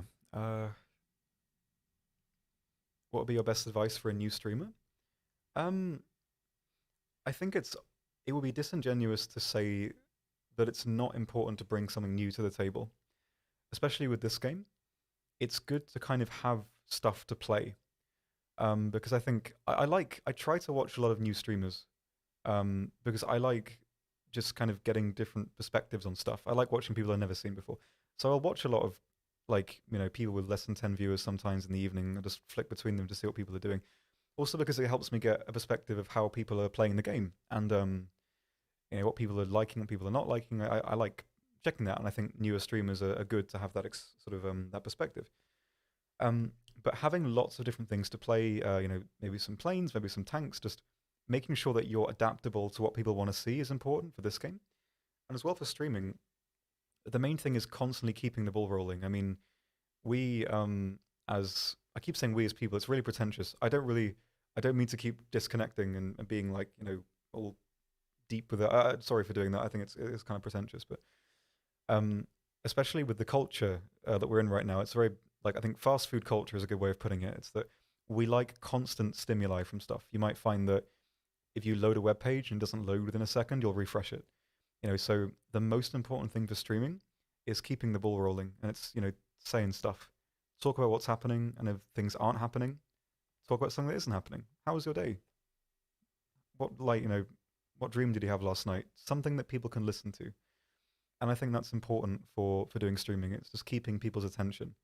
Obviously after time, you don't need to do that. People will just come for you once you've developed your, I guess not your character, but you've refined who you are as a presence on stream, and I think that's really important. And it's just keeping up, noise, saying stuff, keeping people engaged, and having lots of different stuff to play. I think that's how you'll do well as streaming War Thunder. I've missed a lot of chat. My apologies. Um,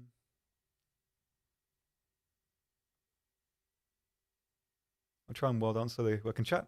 No worries, thank you. I really do appreciate it. Really do appreciate it. Um,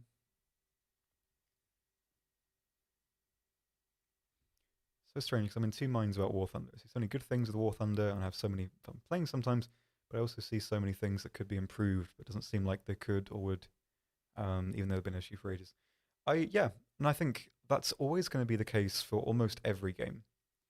There's always like pros and cons to it, and there's always going to be things that seem like they can be improved. I think a lot of it is perspective. There's a really good article about Nemesis and Resident Evil.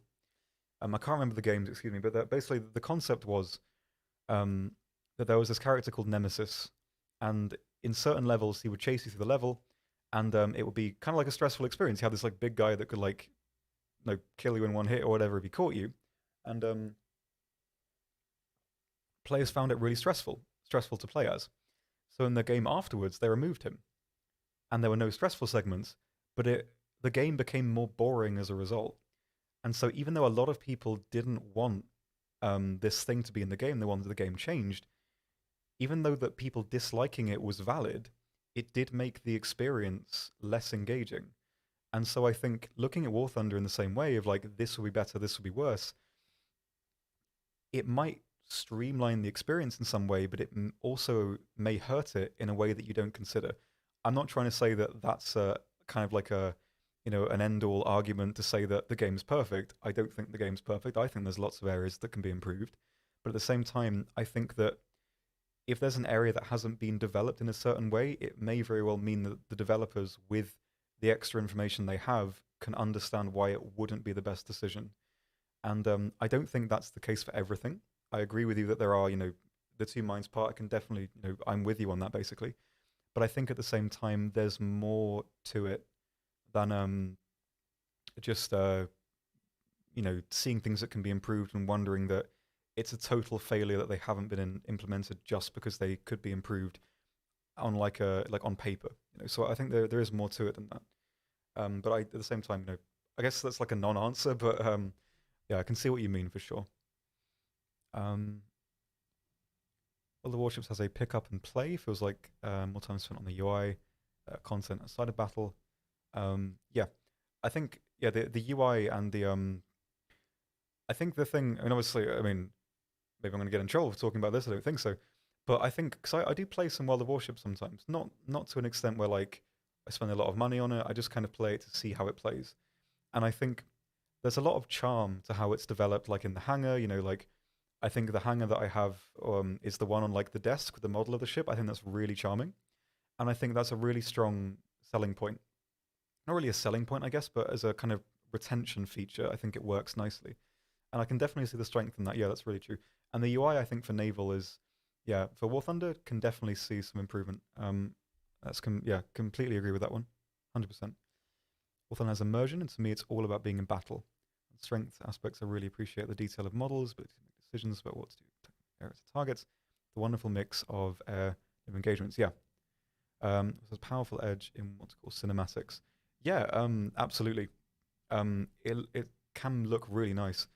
Um, for like a tiny taster, I guess like you don't need to do this. If you look up military aviation history's video on the Focke-Wulf Condor in the Atlantic, I recorded the footage of that, and there's some scenes in the fog where the Condor is attacking a Liberty ship, and I think it looks pretty nice. So yeah, like there's a lot of potential for making some great content for that. I think yeah, developing the replay scene to make it more in depth and user friendly, I think is a good strong point as well. Um, yeah, I like the dynamics of it. I like being able to kind of aim for different parts of the ship, aim for guns and that kind of thing, and like I like it. I think I don't know if this is the best way I'm going to word it, but I like it because the combat is vaguer. In the World of Warships, like maybe I'm completely wrong because I don't play it too much, but the ability to kind of min max stuff in that like you look at the stats, like the raw stats are always kind of very similar, and from that you can kind of on like a mathematical almost basis work out the best kind of move based on data. And I don't think that's a drawback. But I think War Thunder is more immersive because it's less focused on like cold numbers and it's more like, dynamic and vague and that kind of thing. Like it's less you're less there's less ability to approach it in such a way that lets you kind of um there was a good quote, I think, by the creator of StarCraft, and it's that if given the opportunity, players will optimize the fun out of a game. I'm not trying to say that's what happens with World of Warships, but I think if you have a game that is so focused on complete, like, on a basis of numbers and how they relate to each other, you basically turn it into a new thing. It stops being a game. It's like a process or a task that you can do incredibly well, and that's the satisfaction. And I think War Thunder strays away from that, where World of Warships is closer to it. And I think for me, that's why I enjoy War Thunder's naval, even though there's plenty to improve. But I think maybe I'm completely wrong on that. But that's sort of how I see it as a base level, and that's like the kind of the difference between the two. I think um, we have lots of naval gamers in today. Very nice. I like to see this. Um,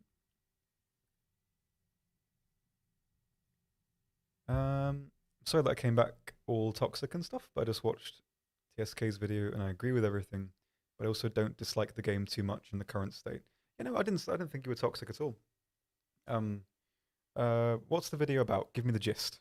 Obviously I can't watch it now, but I can maybe have a bit of an opinion if you think it would be valuable. Um,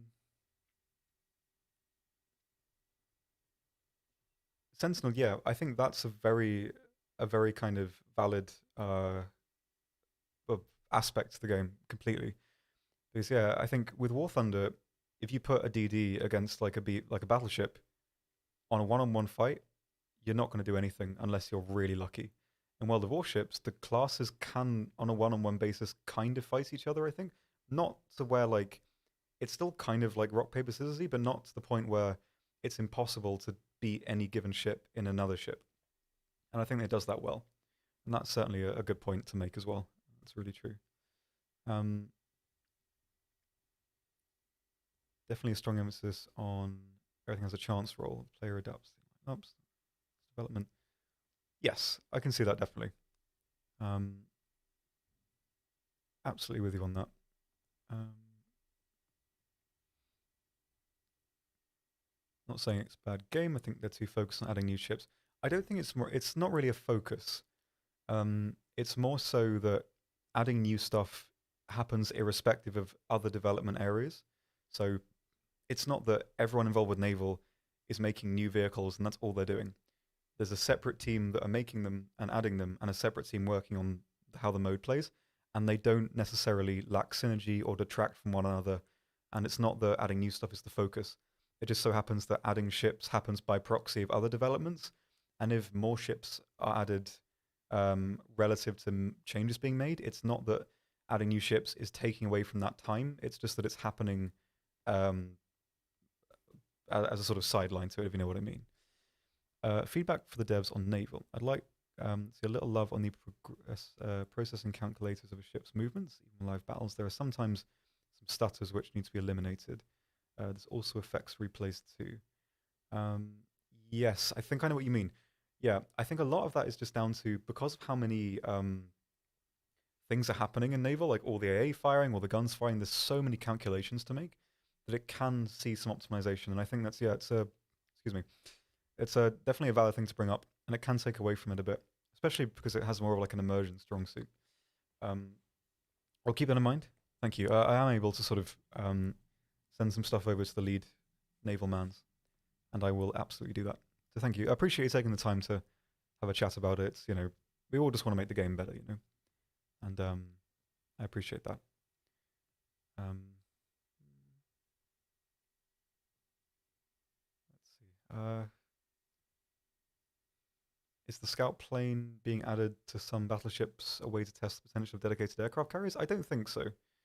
I think chiefly the reason is that big ships at the start of battle don't have as much to do, and so it's a way to kind of add more like ability to do stuff while you don't have the ability to do anything else. You know, it kind of removes dead time, I guess. And I think that's really the reason, rather than as a test bed for that. I think. Missed a lot of comments. Sorry. Does War Thunder happen to have an Australian officer at all? I don't think so. No. Just talking about how there are some major changes that he would like to see, BR decompression, new game modes, and general direction of War Thunder. I think saying those things is very, very easy while not really thinking about the repercussions of them. And, you know, while it's good in theory, it doesn't work in practice as simply as, you know, the thing is, it's, I can't remember the quote, but I think, I'm trying to think of a quote and I can't remember the name, but the gist is basically that players, I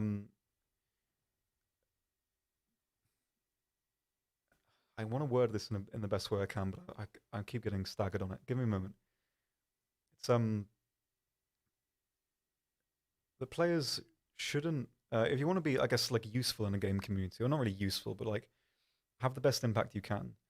It's that players shouldn't actively try and find solutions for issues, but rather kind of generate. I think it's here, but rather generate questions that developers can ask themselves. And I like that because as a player, you might think BRD compression is objectively a good thing. Adding a new game mode as a concept is objectively a good thing. And you cannot kind of hold a player accountable to that as a kind of, you know, we should do this. Because as a player, as to kind of steal Copsy's meme, you lack, or any player will lack critical information. You know, there are so many other reasons as to why it's not a viable thing to do. Especially with War Thunder, like with new game modes. People always say they want to see an attack and defend game mode. It's not impossible, but the asymmetry is not always going to be fair. And some lineups are not going to be able to work in either capacity. And, you know, as soon as you look into it, there's issues that generate at every fold. Like with changing the BR jump from 1.0 to 0.7, queue times will take longer. Obviously, you know, people don't care about that on surface, but trust me, you will. And as well, it would mean a lot of the game would have to be rebalanced. Because if the BR spread was only 0.7, basically imagine never being fully up-tiered again and how powerful your vehicles could be against other vehicles. And, in other areas, there are some, because of how BRs work, like, for example, there's very few 6.0 vehicles. 5.3 is a great lineup. And because of how few people are playing 6.0, you're basically never going to be up-tiered. And so, sure, on the surface, BR decompression, it seems like an objectively faultless thing to implement, but the knock-on effects of it are quite severe and would require a lot of extra reshuffling. And it's not as objectively a benefit as I think people, look at on the surface. It's very, very easy for someone to say, the game needs this, or we should do this. But without kind of seeing the repercussions of that in motion, I think basically if a player who says those things and could see everything, had like grand perspective, they probably wouldn't say the things they say like that. And not to say that it's wrong to say we should have new game modes at all. I'm not saying that. Please don't clip that out of context and make YouTubers angry at me. But I think that it's just not as simple as people like to pretend it is. And I mean, I would like to kind of, if possible, shift away from this narrative a little bit, because it's an easy thing to rally behind. Like, hey, change BR decompression. We want that. People I like say we want that, so I want that too. And I think having a very level head about it and looking into it in terms of what it would do, it would add a lot of positives to the experience, but it would also add a lot of negatives that are not really able to be seen before it happens, I think. And so, just in his example of a BR decompression, I think it's, it's not as black and white as I think a lot of people give it credit for. And, I would recommend kind of, thinking deep on that kind of thing whenever it comes out.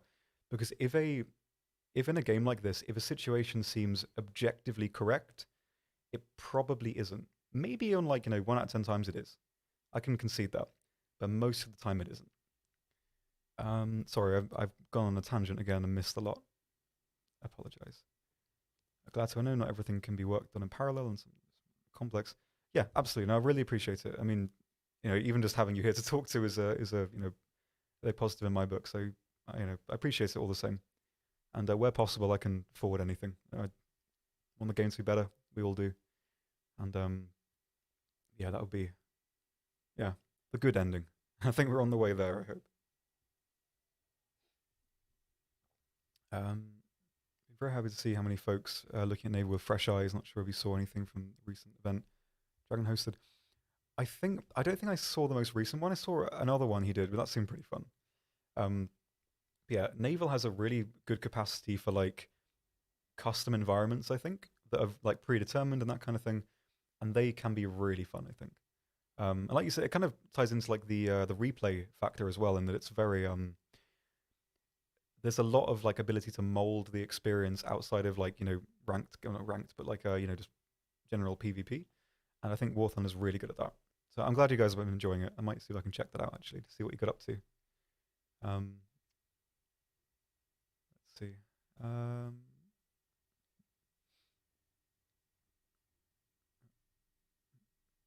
Sorry, I've missed a lot of comments. I'm just trying to catch up on everything. Yeah, it's Milo, that's kind of the problem. It's there are some lineups where you don't have vehicles that can reasonably attack or vehicles that can reasonably defend. And so it couldn't be you just got the game mode. Cause say if you have, I don't know, the Hellcat and the Bulldog and the Jackson in your lineup and you need to defend, you don't have any vehicle that's strengths apply to that. So you need to play your vehicle at a disadvantage to actually play the game, which is not a good thing to force a player into. It denies people agency doing something like that. With Battlefield, sure, it's fine because every player can be anything. You have classes that will let you knock tanks out, be aggressive, be defensive, play at long range, play at close range, and you have that there as a baseline. In War Thunder, you don't have that, and it's not always possible to have that. And so having an asymmetrical game mode that needs you to play in a certain way to do well won't work like that. And it would only work in another sense if it was a particular lobby you could apply to, like it was an event. You could apply to be a defender or an attacker, but then there's one side that's always going to be more popular than the other, and that creates its own problems that can't be that aren't foreseeable. So yeah, I think an attack and defend game mode doesn't work as well in this game as people may hope it would. In other games, like it can work great. In Battlefield, I think it's pretty fun. But in War Thunder, having an asymmetrical, like a truly asymmetrical experience with very niche tools is not really something that would like consistently work. It works on paper, but I don't think it would work in practice as reliably as people would hope. I think. Um, Let me see. Um, Asymmetry can be good, and it's players abusing it, committing something wrong. I can see that. I think asymmetry adds a lot to this game. If the game was symmetrical, certain vehicles would be pointless to use. The asymmetry allows you to use the map and like use a particular vehicle to its strengths better. And in like a regular like attack and defend map, that's way more prevalent. Um, so I agree with that. But at the same time, having it purely symmetrical, it works if you're like a player that only plays meta stuff and has all the vehicles and like that. But it doesn't work all the time, and I think it wouldn't work for this game because like in an asymmetrical environment, the Hellcat on screen right now isn't going to work that well. Um, because it will have to be put into situations where it's not going to work. The asymmetry allows it. I mean, obviously, I'm talking in hypothetical terms because maybe you could invent a map that would make it work. I don't think it'd be possible in War Thunder. Um, but the asymmetry allows every vehicle the potential to work well, and I like that. But purely asymmetrical and having the asymmetry involved in actual gameplay, in terms of like as a mechanic, the asymmetry is literally a mechanic. I don't think that works. At least for me. Maybe I'm completely off the mark. I'm happy to kind of concede that. Game mode ideas for naval, moving capture points over time. That's kind of nice. Yeah, that kind of that makes people move. I like that. I like things that are more dynamic. That's pretty good. I like that. Um, yeah, convoys could work as well. I think I might be wrong about this, but I think we trialed convoys before, and the feedback was quite negative in that people didn't like the asymmetry of it because I think again like it was similar to people not having vehicles that suited the role they had to do because in attack and defend game modes like you have a role to attack or defend. In like a mode where you capture 3 points, um you can choose what you do. You can attack the points or you can defend the points. You have the agency to do that based on what the vehicle that you're using. And when you kind of um have a an asymmetrical lineup, do you know what I mean? Like, I mean, I think a convoy mode could definitely work better than a kind of attack and defend game mode. And I think with some refinement, I'd like to see that. Also, because I think it's satisfying destroying cargo ships. I don't know why that is, but yeah, I like the idea of moving points because it flows like that, and it also stops like little ships from like just controlling the entire match in the higher tiers. Especially if they move. I like that. Yeah, I'll keep this in mind as well. Um, is there a way to have a bunch of chosen community members have a meeting with the devs and have a chat about anything? I don't think that works as well as a lot of people think it would either. Because again, the developers get all the feedback they need on what people like and what they don't like. And a lot of players, however, they may very well think that they have ideas that could improve the game in 100 different ways. It's not going to work out. Like a meeting with the devs is not going to work out how they think it is because the developers obviously can then tell them in that situation probably all of the things that wouldn't work about any particular situation. I don't think it's inherently useful to have community members try and improve the game on that basis. Again, it's like the quote I butchered from before. Players are not in a good position to fix any game, but they are in a good position to say to the developers, "This is not fun. Everyone I know finds this unfun. Please, you have the information. You fix it." Basically. And I don't think a community meeting will work as people think it will work. Um, I mean, at the same time, I mean, I don't want to gatekeep in any particular way, but I've been around a while, and there's very few people I think would be in a good fit to be in that position with developers anyway. Um, but having good different perspectives can also work. To say that a player who plays 10 hours a day and a player who plays 40 minutes a day can still have bring reasonable questions to the discussion.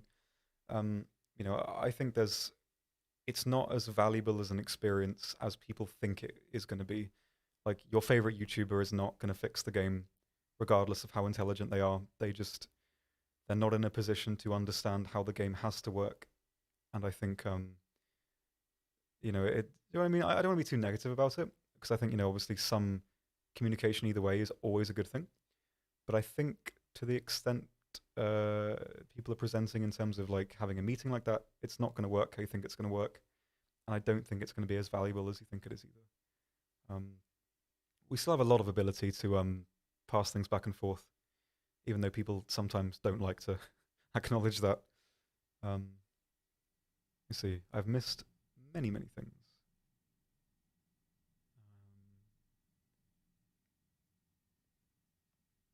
Let me see. What's if you're adding a random vehicle duel for 1v1s or 2v2s? I kind of like it, yeah. Like a bit more gameplay like that could be fun. Obviously, if it's like, a thing you deliberately pick, it wouldn't break up queues very much because there'll be comparatively few people playing it in terms of actually getting games. Yeah, I like that. I've also, we're over time and I've not finished my beverage, so I will finish this as quick as I can and leave you to your day. Um, Someone can drive a car a lot, but that doesn't mean they can make cars or make better roads. Yeah, it's basically like that. It's yeah, that's probably a better way of putting it, William. Yeah, thank you for that. It's like just because you are, you know, constantly utilizing or using a thing, like you can use the thing really well, it doesn't automatically mean you have the agency to adapt it for the better. It's I don't know, like using a tool or something. You know, just because you use it a lot, yeah, you've got some ideas. You can probably have an ideas on how to make something work a bit better. But there's so many things to consider. Like manufacturing costs, the ability of available resources, distribution. It's like I think when people look at this issue, it's like a kind of ever branching path. You start at point one, which would be like I don't know, so a community meeting or like decompress BRs, and then it's like three other points pop up, and three other points, and three other points, and it's not. I think looking at it on the surface level is reductive. I think that's a good point to bring up for sure. There's a lot more that goes into it. I think I've said this a lot. I don't want to keep retreading the same point, but you get what I mean. Um, yeah, I think I miss the Pacific maps. They played differently. I think a lot of people just didn't like them because there weren't a lot of bombing points and that kind of thing, and landing was difficult. I'd like to see them back. Maybe we can work on something like that. Um, but yeah, I miss them as well. I miss like historical matchmaking in RRB, to be honest, because I think I said this point before, but it makes the climb have more meaning, to me at least. Because if you are playing like 5-0 to 6-0 and you're climbing and you're Britain and America playing Japan, if you have knowledge on the enemies you're fighting, you're playing, or playing Japan, if you know the vehicles in that BR range, you know how to prepare for them. You know where the zeros are going to be. You know where the Ki 84s are going to be. You know where the Shindens are going to be if there are Shindens, and you know where the bombers are going to go. And that means that the 5 minute climb that you have has more value because you can prepare for what you're going to do. When it's like you're fighting like 7 nations and there's like 12 players, it's impossible to prepare for everything. And I think that does detract from the experience, at least for me. Helps queue times immensely, sure, but I mean, I prefer the element of having more agency in your climb. Um, Sorry, I have missed a lot. Um, it's been a good stream. Thank you, Alex. I appreciate it. Thank you for always coming in and saying nice stuff. Yeah, I appreciate that. Um, yeah. Um,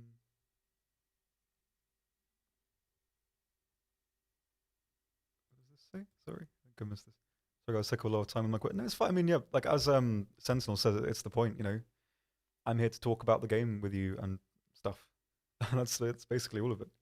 Um, and so even if we've spent a lot of time on your comment, don't feel bad. I mean, as long as people are having a discussion, and I know, like maybe, I mean, I don't want to. I'm not here to like say you should change your mind based on what I say, but even if it's like a different perspective, even if you think it's wrong, that's a plus in my book, you know. So that's all good with me. Sorry for missing a lot of comments. We've had lots of lots of long questions.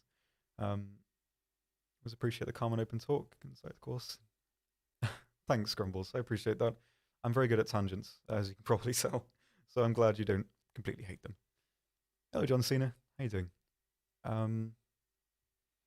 Some longer hair than last stream. Yeah, I think I just sort of dried it differently. My hair is basically like throwing a dice. It will fall differently, completely at random.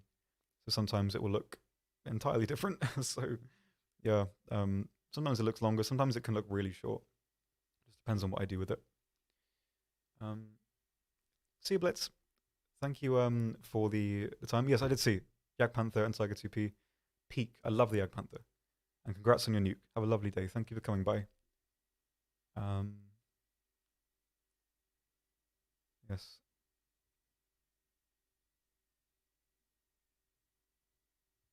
Hey, Jack. How you doing? How you doing, dude?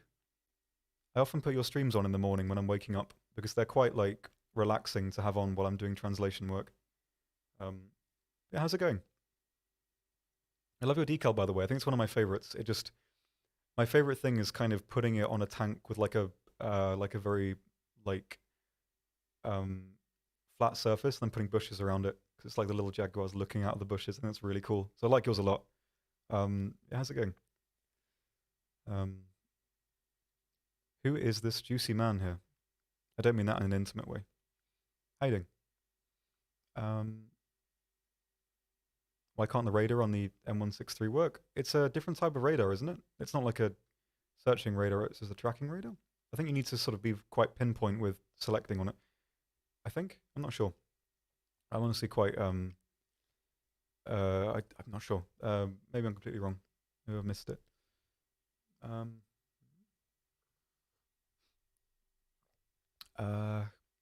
What did you think of the Q&A session with the lead dev of War Thunder? I think it was pretty good. I think a lot of it was probably lost in translation to an extent. But I think it's good that they're doing that, and it's going to be good to see them do more in the future. Yes. Yeah, I'm genuinely a fan. They could probably do some improvements, I think. But as a concept, I like it. Yes. Yeah, you did. Sentinel, that's exactly what I said in the video. Like, the turret of the Super Persian kind of flies up, and the barrel stops the shot from hitting the Panther. It's actually a kind of cool moment. I didn't notice it at the time until I was editing the video, and I was like, "Oh, that's why that didn't. That's why that didn't work." So yeah, yeah. Do you know Ace Combat 7? I do. I've played it, and it's nice.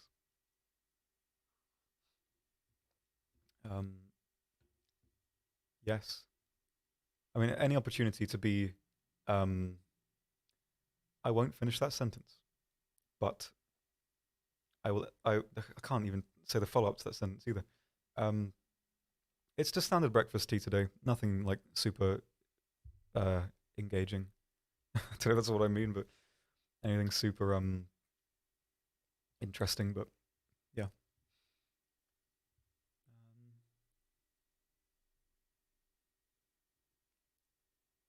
Let's see. I'm just going to ask this question. So, do you know if they'll be adding more vehicles from World War II in the near future? I think they'll always add some, but I think a lot of the issue with it is that, and I always say this with heavy quotation marks, is that for a lot of the trees, not all of the trees, but for a lot of the trees, the World War II portion is complete in that there's nothing hugely lacking, and it's possible to progress and make lineups and go through. And if you add more vehicles there, it's like, sure, I love World War II vehicles. I think they're more interesting than modern vehicles, at least for me. But a lot of them now don't add much to the experience. It's like, yeah, there are more P40s to add, but will they add new things to the game? Not really. It'll be different to to an extent, but it doesn't add a huge amount of extra gameplay and content to the game in general. And I think that's probably the reason why it's being somewhat, sidelined a bit for the more modern stuff. Because going upwards, I mean, there's certainly more room for adding stuff there. But for World War II stuff, there's not a huge amount left to add, and there's not a huge amount left to add that would add new things to the experience. You can't really say the same thing for modern stuff, because modern stuff keeps going upwards. And because the game increasingly keeps going upwards, the highest echelon is usually, well, to an extent, it's always going to be lacking somewhat and a bit. And it's also about where people are playing. In the World War II content, to a lot of other people, well, a portion of the player base, is more of like a liminal part of the game, in that you play it to get to the high stuff. And, if that's where a lot of people are, makes sense that, that's where the development's going to be. And while you can make the argument in a loose sense about both, the World War II era of the game is more complete, generally speaking, than the higher portion of the game. And I think so. I would like to see more World War II content than top tier content because it's what I'm more interested in. But at the same time, you can also see that those are the areas of the game that are more, well, I guess, younger in terms of development. And there are still a lot of things left to add, and there's more things to add. Like, there's still World War II stuff that can come into the game, but there's not a lot of World War II stuff that can come to the game that would add much. Like, there are more T-34s, there are more, Shermans, but do they change the dynamics of gameplay? Do they make you approach the game in a different way? Do they, do they offer a unique experience? And a lot of them now don't. There are still some that definitely could, but a lot of them don't. And so I think that's really the reason why they've gone in that direction, and it makes sense from the perspective of making an ever developing game. And as well, there are still a disproportionately large amount of people that when a World War II tank is added, or like something in 6, 7, or around that BR, people see it as an obstacle rather than something they want to play. And so even though me and you may want more World War II stuff, not everyone sees it that way. And so it's not an objective thing. But I know I can see, get what you mean, of course, and I don't disagree with it. But I hope you can at the same time see that it's not quite as, black and white as that. Modern vehicles add new things in that they add more lineups and they add more weight to lineups, and because there's fewer modern vehicles, the lineups in a lot of areas are somewhat smaller, and it does add a lot more to those. And a lot of the World War II lineups are pretty full. There's a lot, like 6-7 to 4-7 to 6-7. You struggle to find an empty lineup for a lot of the major nations. And so for the higher tier stuff, where there's gaps, they're filled. And especially for more modern vehicles, they generally play differently, more so comparatively to earlier stuff. Mobility is more important, armor's less important, technology is more important, stabilizers, ATGMs, that kind of thing. So it does add more comparatively. And yeah, you can make the argument to an extent, and I can appreciate that, but it's not quite as black and white by any means. And I would be happy if there was an update that added 30 World War II things and one modern thing. I'd like that way more, but it probably wouldn't be that interesting for everyone. So I'm not trying to say that you are completely wrong and fighting every opinion that you have. I'm just trying to show that, it's not quite as black and white as we need more World War II stuff. It'd be nice to have it, and the reasons to why we don't on both ways, I think, are completely valid. But yeah, I'd like to see it, but at the same time, it's not as cut and dry, Yeah, it's my gameplay. Just stuff from the video.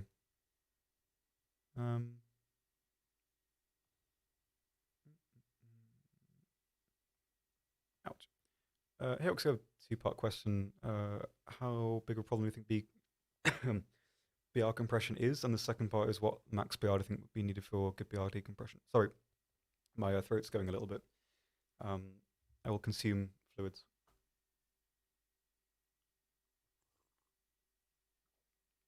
Horrible. I think it depends on the person a lot. And I don't think in general that BR decompression is necessary. What I think is really necessary, for me at least, the variance in BR, below, say, I guess the start of the technology meta, I guess. Um, in that, by the point the arm meta stops and you get like the peak, not peak, but like the important factors to have a mobility, armor negating rounds, thermals, and stabilizers. I think, at least for me, the jump between that and the end of the armor meta is too close. And to me, I think that's the only thing I really see as a big problem. Not really a big problem anyway, but a more substantial problem. I think that um, the lower tier stuff is not really too much of an issue in terms of the decompression. Um, but I think the like say from 7.0 to like 8.0, what I would like to see is that BR filled with new vehicles that form an intermediary, like Cold War prototypes and stuff from the 50s and late 40s, and then move everything else up. That's the only thing I think it needs from my perspective. Because I don't think a zero point 0.7 BR spread is necessary, and it will cut into the different. Well, I think it's often the worst argument to make in terms of BR decompression being a bad thing is that you will have less variety. I think people don't care about that. But if you think about it, in a lot of the lineups and like with planes and stuff, it is really going to limit the stuff you're going to see. And so I think, yeah, yeah, Jag. I think to me that's it. I think it's like because from one BR jump, you have a tank like the IS-4 that relies on its armor, and at 8.0 you have a vehicle with thermals and armor negating rounds, and it's just those vehicles can kill each other, and we've played correctly. The IS-4 can destroy in an up tier still, um, but I think for the general player and everything, and just the technology that we have, the jump is too abrupt, and I think that's probably where I would go with it. And there's so many cool like intermediary vehicles that could fill that gap. Like Russia made some crazy stuff, America as well, and same with Britain. Um, and I think decompression is such a buzzword, and I think it's something that people hold on to as an idea rather than anything else, and that like it's like a power position. Like we want this because that will make me play better. That'll mean I'll die less, and that'll mean the game is more enjoyable. And I don't think I mean I don't want to kind of say that I feel unkind saying this, but I think that people look at BR decompression at too much of a surface level, and that's why it's such like a romanticized idea of making the game incredibly better in every respect. I think BR decompression is not the answer to the issue, but the issue is still there, and I think there are better and healthier ways for the game to fix it than decompressing the BRs. And I think there's more that goes into it than that. So I'm missing so many comments today. Please forgive me, please. Yox, do you think the second driver feature that's already in the game will be added to vehicles that have it sometime soon? I think this was clarified in a Q&A. I think it's not happening. For the reason that it was added to the SDRVs because that made them, it's like a unique thing for that vehicle, because it's like a big selling point, etc. But for the other vehicles, it kind of, I can't remember the arguments. I don't want to kind of try and repeat what was said because I might get it wrong and I don't want to spread any misinformation. But I think you might be able to find it, but I think it was a no on that one, if I remember right.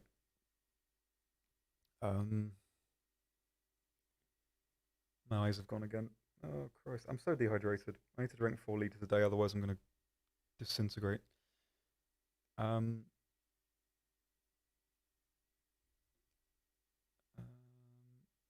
could we expect to see more self-propelled artillery vehicles? I would really like that. And I would like to see more of it because it adds, like, for example, America at 6.3, strong lineup, but they have nothing that can counter heavy vehicles from the front.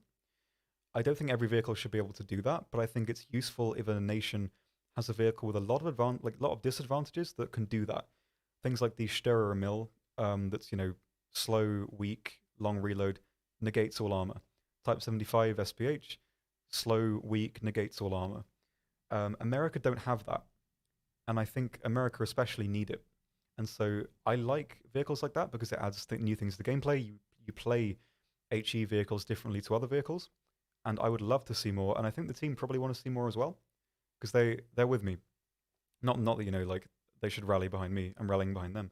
But we just share the opinion of it being good to have vehicles in the game that make you play the game differently. And so yeah, I'm all for that, and I think it's not unlikely we'll see more in the future as well.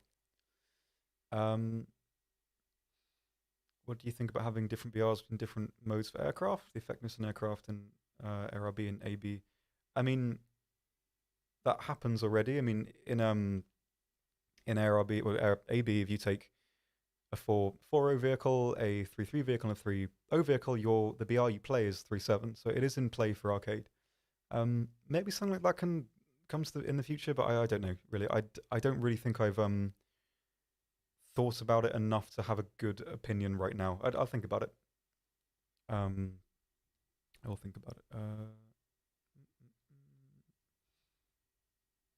Tomorrow is the day we work hard on the thing. Yes, I'm making a preliminary right now. I'll probably be in about midday tomorrow or like after lunch because I have some recording to do. But we can work on it then before you do your thing.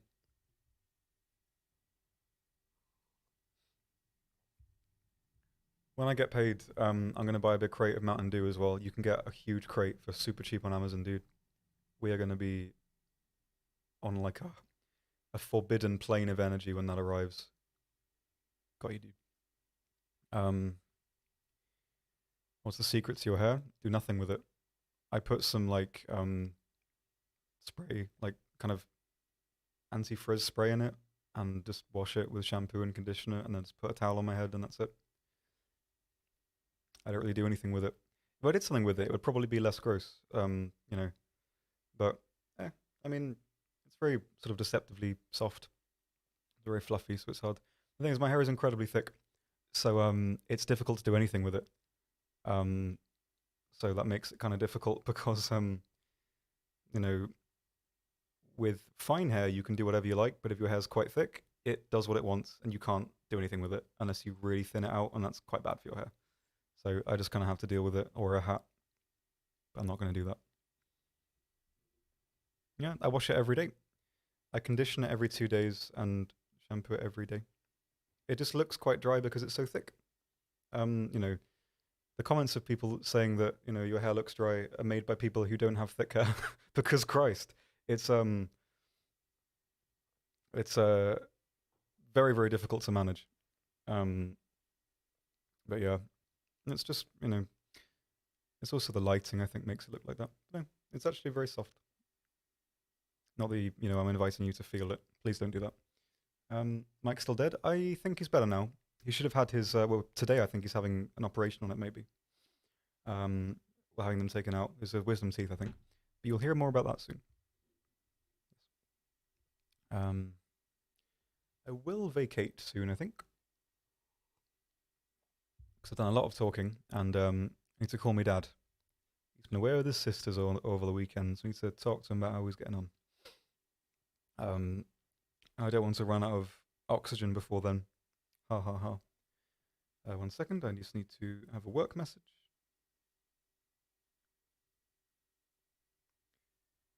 Let me have a look over here. I don't know why I'm doing that accent either. Perhaps I should stop doing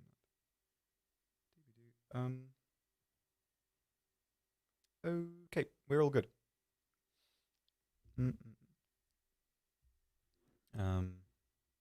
Shower stream when? And my shower's quite small. I don't think we could fit a camera in there. Certainly try it though. Please say attack the D point once, please. Does that count? If not, I'll have to do it in the Binyot voice and annoy everyone. No, Mike's still here. He's just been ill for a week. And it's also coincided with us having a new person here. So he's not replaced, he's just ill and is still going to be doing the normal stuff.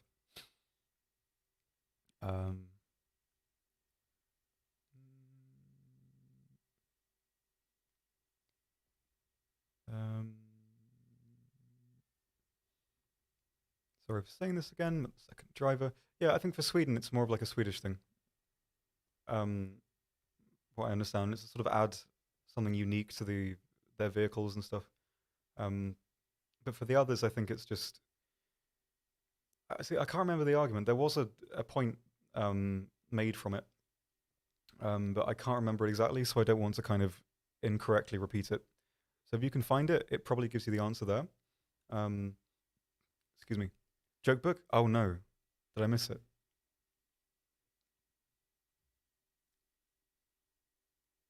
Mm, Legionary Romania. Why did you do me like this?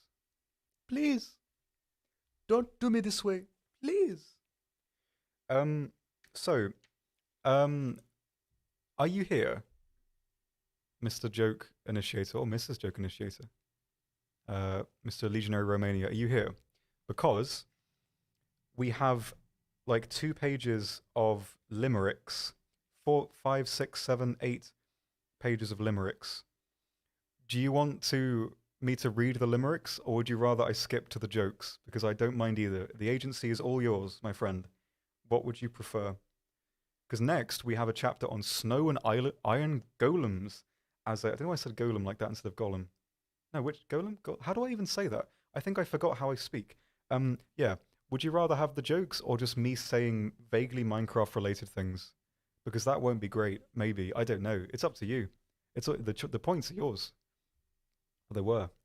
So let me know. Oh, my throat is demolished. How about Nather? Is that a joke about horses, Copsy? Haha, you are certainly a humorous fellow. Thank you for that.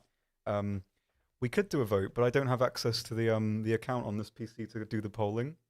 Um, yeah, if anyone has any, like, do you want the jokes or do you want limericks? Go for it. Um, Comedy bold. Yes. While people decide, let's have a look. Then my question was a bit often not conveyable on my end. I was speaking on the sense that aircraft and RB differently from ground RB. Yeah, I think the difficulty with that is that it does.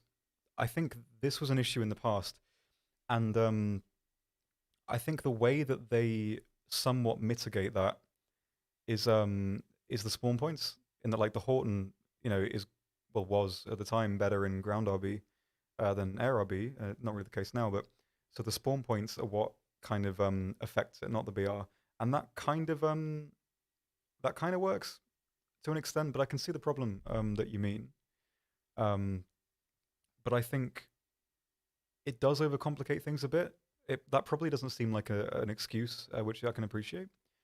Um, but at the same time, I think the way it happened, well, the way it works right now, I think is more it's simpler for people, and I think I vaguely remember that being part of the issue. Again, like I vaguely remember the justification for that not being the case. I remember Anton himself actually answered that because I was in the discussion that they were having about it. And it was public. It was a while ago. I can't remember what they said. And on that basis, I don't want to kind of like get it 70% right because I don't want to spread any misinformation. So I think there was a reason why that didn't happen, but I can't remember what it was. I'm sorry. I mean, I don't. I appreciate that's a bit of a non-answer. I don't want to kind of avoid your question, but I don't want to answer it because I think I might get it wrong, and I don't want to. That makes it worse rather. Limerick. It's mostly limericks. So okay then. Maybe these will be fun. The look at the camera is a subtle nod to me saying to you without words that it's not going to be fun. That's just some subtext for you there. Okay, let's go then.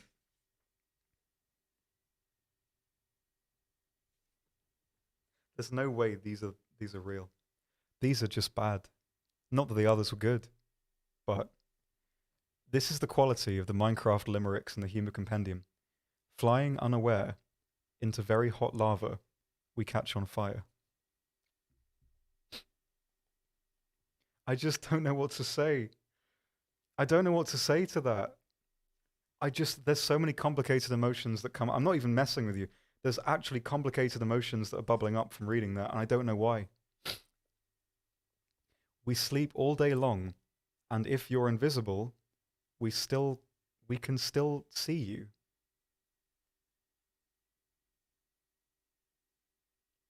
What does that mean? Is it from the perspective of a mob that can see the characters when they have a I don't. Yeah, these are limericks, poems, and haiku. So, a sheep eats grass blocks, which turn into piles of dirt, and their wool grows back.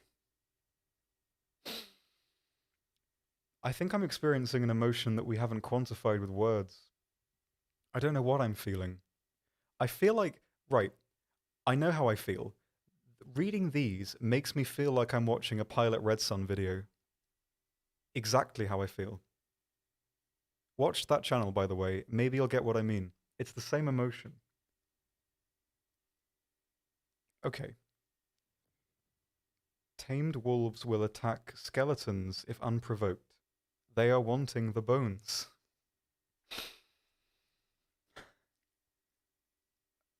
When you spot a horse, if untamed, don't saddle him, only him. He will flail his hooves. Skeleton horses sound just like normal horses. They're made up of bones. I don't understand. I think I'm going into that place. I feel like I've fallen into the back rooms of the Minecraft joke book. Horses can be bred. Just feed them golden apples. Soon babies appear. Who wrote these? Hello? I don't get it. I just don't. I just don't understand. I just I just want a baby mule, just mate a donkey and a horse. Isn't he quite cute? Just I don't know what to say. I don't know what to say. This is actually this is odd. I'm not trying to oversell it. It's just making me feel weird things about like I don't know. It's like a Pilot Red Sun video. Watch the channel. You'll get what I mean. Um oh, these are actually like poemy or limericky. A black and white kitten named Spot caused trouble all day, quite a lot. He fell down the stairs, scratched all of the chairs, and loved the attention he got. These are quite cute. I'd read these to my kid if I had a kid. Um, Covered in sacks of ink, from head to toe, I think. I killed a passive squid, and this I do not kid. I just wish the ink were pink. Don't understand it, but I can justify it. Um, I don't want to do any more. I don't want to do one more. Okay. Um, Squids move up and down, using their tentacles to push them around. As they move away from the light, they prefer darkness more than things that are bright, and always remain passive in town. I don't understand that. I just don't understand it. Um, Minecraft cows in a happy mood. It's wheat they fancy, their favorite food. If they eat this, tiny calves will appear and will draw players near as they watch the cows being wooed. That's surely inappropriate. That's surely inappropriate. Come on now. I think that. I don't understand. I don't understand. I just, I think, no, I think the human condition is not broad enough to accommodate for such things.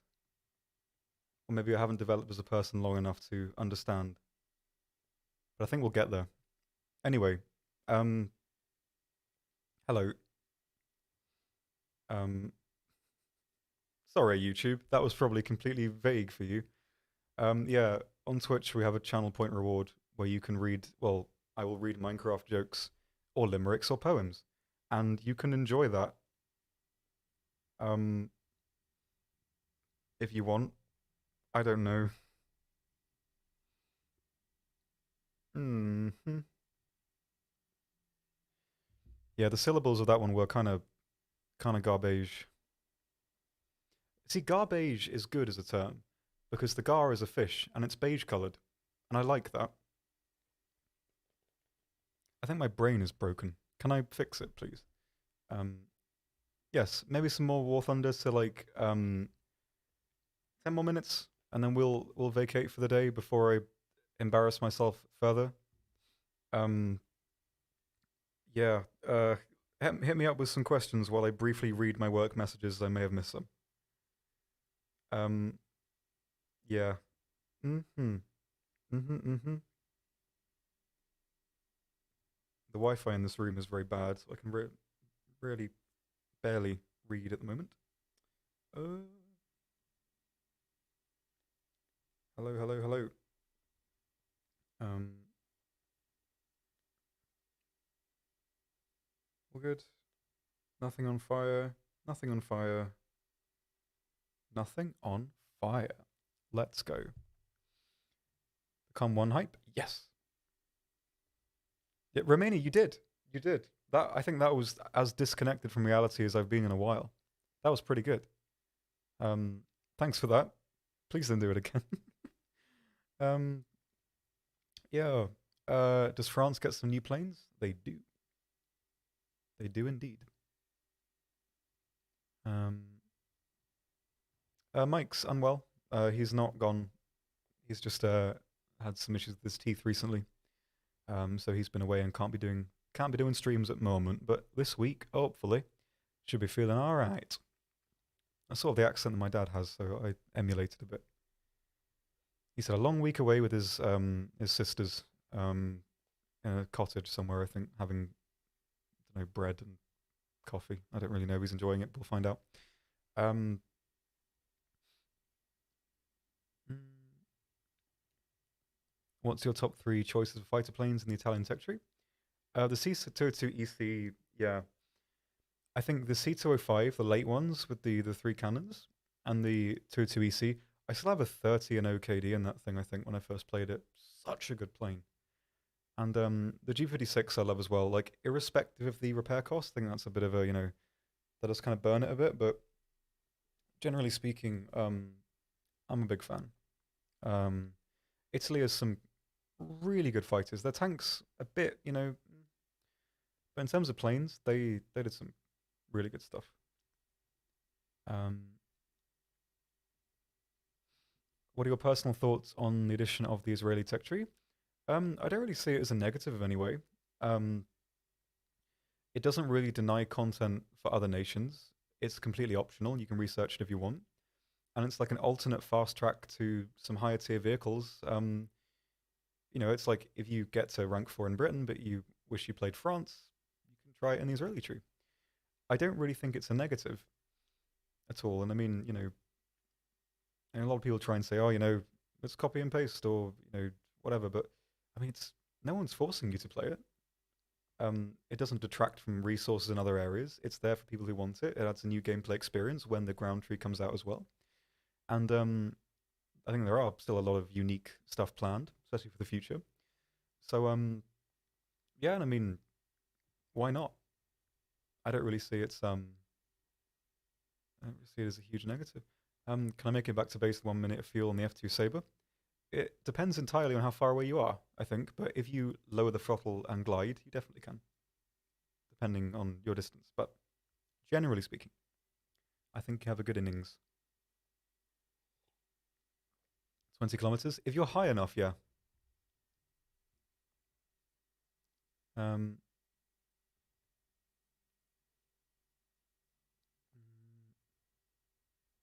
if the Israeli tech tree starts at rank 4, there are going to be requirements to unlock it. Yeah, the way it's going to work is that when you research rank 4 or 5 in Britain, France, or America, you get access to the tree.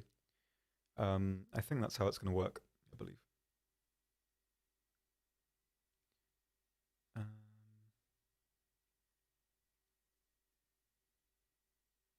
is Israeli ground bundle coming next patch? I'm not sure. It might. It very well might, but I'm not sure. Why is researching vehicles so hard? I don't really think it is, objectively.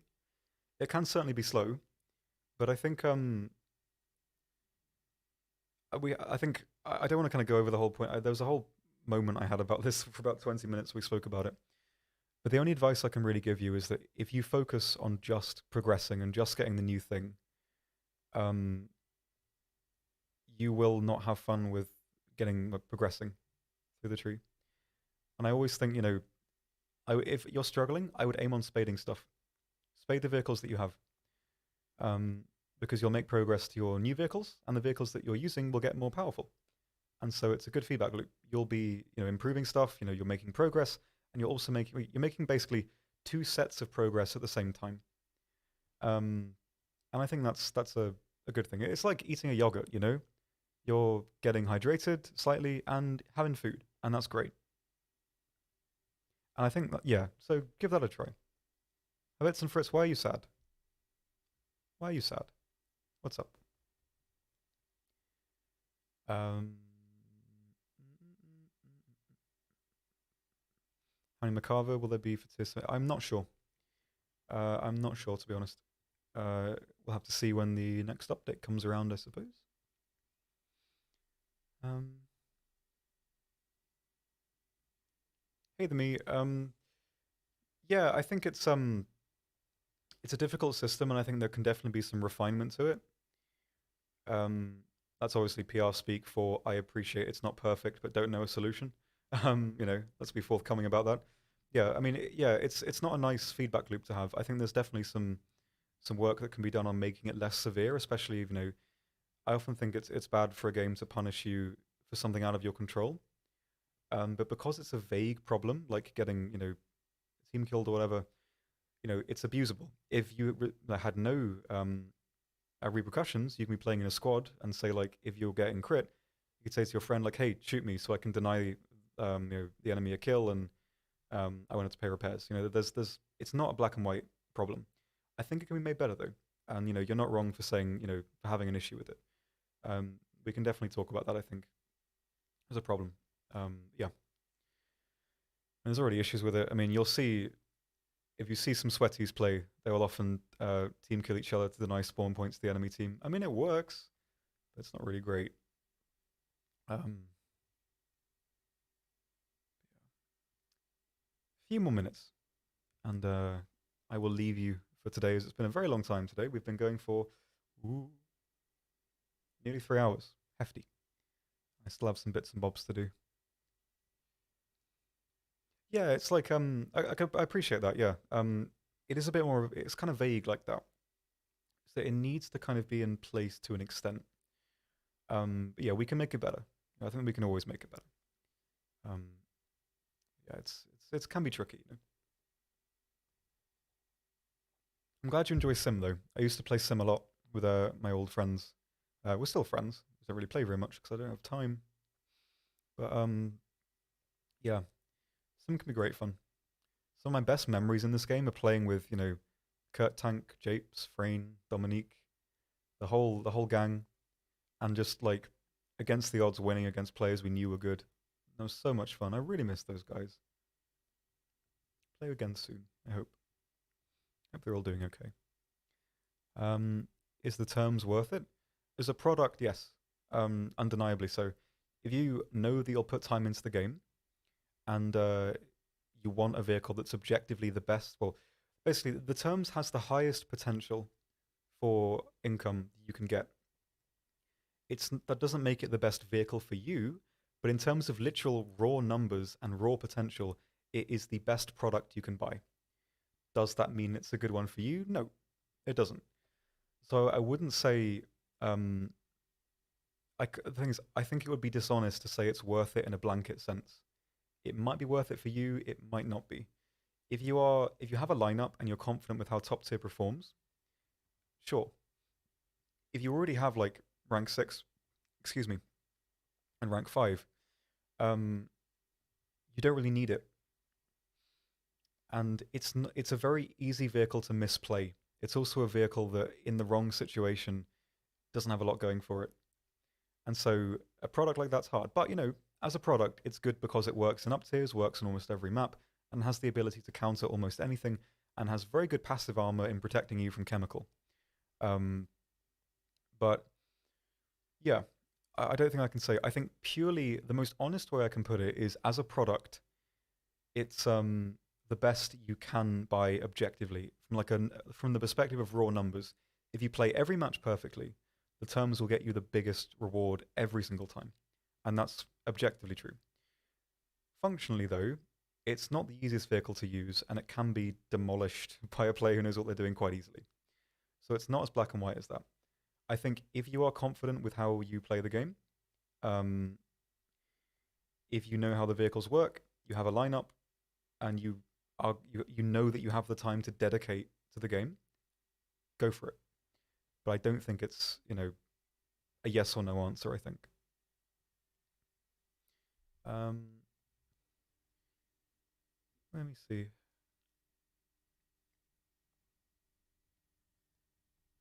A10 was meant to take a beat. Yeah, I mean, I think people are going to be quite disappointed when the A10 comes to the game, if it does come to the game. And I mean, from my perspective, it probably will at some point, but it will just make sense. But I don't know. I don't know. But I mean, from what I understand, the A10 is designed to operate with little like uh, conflict around it. To have it's like what's the best way of putting it? I'm trying to think of an analogy, but my brain's fried. It's like if it's functioning around anything that can reliably combat it, it doesn't have as much to offer. Even if there's a prop around it, it's going to blitz it. So in its peak environment, yeah, that thing can be nuts. But if there's anything around that can be that travels faster than it, not gonna do too great. But we'll see. If and when, if and when. Yeah, Kandarak, yeah. It's similar, yeah, very similar to that kind of comparison, I think, yeah. In the right environment, crazy. In the wrong environment, why did I make that noise? I'm starting at War Thunder? Very good. Yeah, exactly. It comes after air superiority is established. Yeah. And that's probably what I wanted to say, but failed to do so. So thank you for saying that, yeah.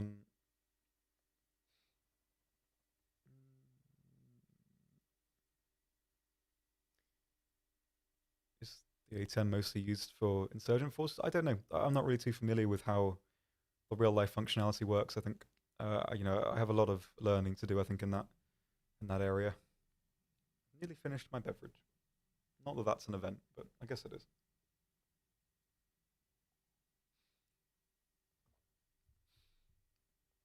Um, what's happening with the DDoSing and stuff? I have no idea. Could be anyone. Could be anyone with a particular motive. I have no idea. I've literally no clue who's doing it. Whether it's just one guy who's mad or whether it's something else, no clue. Cannot say.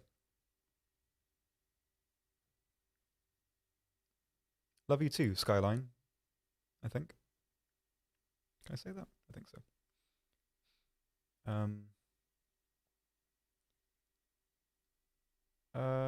Okay, maybe. Oh, one or two more.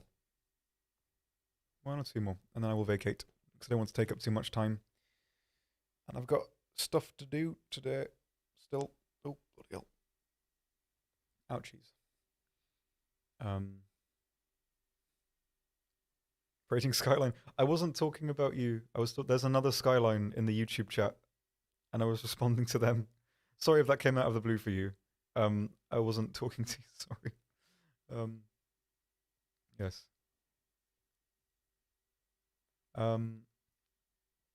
What new planes are coming to USA, please? They're on the dev server, I think, and in dev blogs, and you can see them there. Yeah, dude, I'm not talking about you. Don't worry.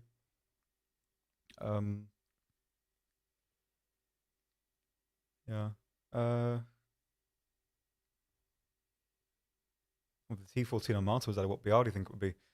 I think it would entirely depend on the landscape of the game if and when it was added. Because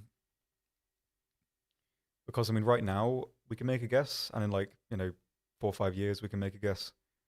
And I think it will be completely different based on the landscape.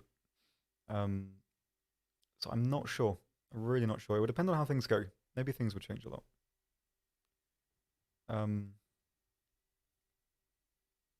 Sorry, guys, fine. I mean, whenever there's a message in caps, I will just do the stupid voice anyway. I don't mean anything by it. Can the Object 906 work in 8.3? Yes, it can. It's a vehicle that isn't really held up by its BR. Like, it plays the same irrespective of where it is. Um, you know, great gun, fast reload, mobile. You can make that work anywhere.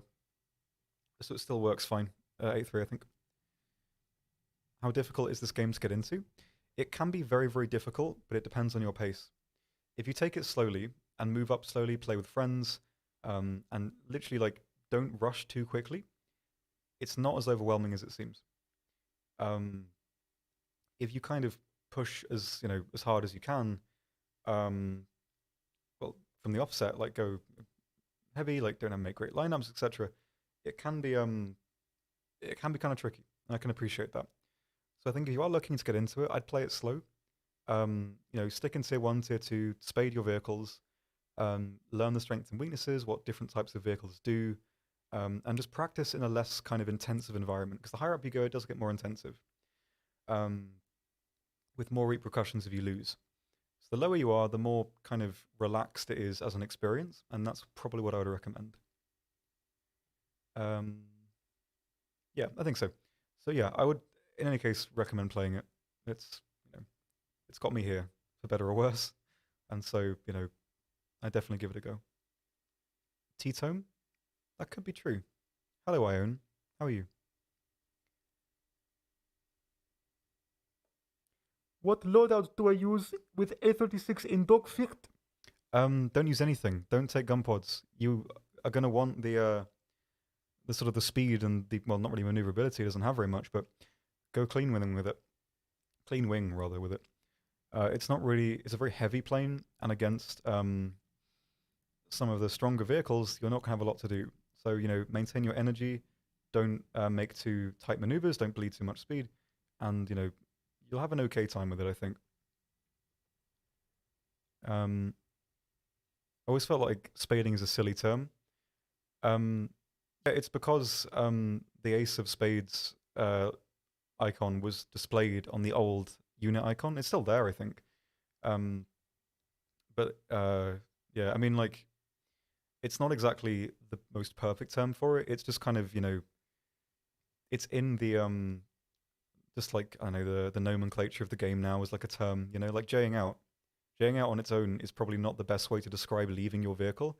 It's just like a colloquial thing people say and know what it means. But yeah, it's um, it's just the names, kind of uh, well, doesn't make sense if you're not really engaged in the same capacity as people, I guess. That was a very bad way of saying a very simple thing. Um, my lower back is hurting a lot. Why is that? Ow. Um, my back's really gone. Why is that? I'm not even old. Well, I don't know. Maybe I am. That's a lot of tension. Why am I saying this out loud? Um, I'm jaying out of my bed right now. Very cool. I like that. That's great. Are you wearing a cool jumper today? It's not. Well, it's not really cool. I can show you before I go, I guess.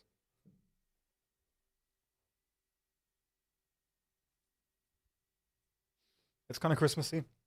Um, I like it. It's warm and it has like a little under thing in it. Like it has this like the grey little under thing. So it's quite good. I've jayed out for my work PC today. There's 22 minutes left before the end of the day. You need to work your full hours. You know what will happen if you don't. Get back to work. Smile. Um, yeah, dehydration probably. I need to drink a lot more. Um, yeah, I'm maiming. Look, emails. I cannot right now. Um, but I will later before I leave. Faux show. Um, yes.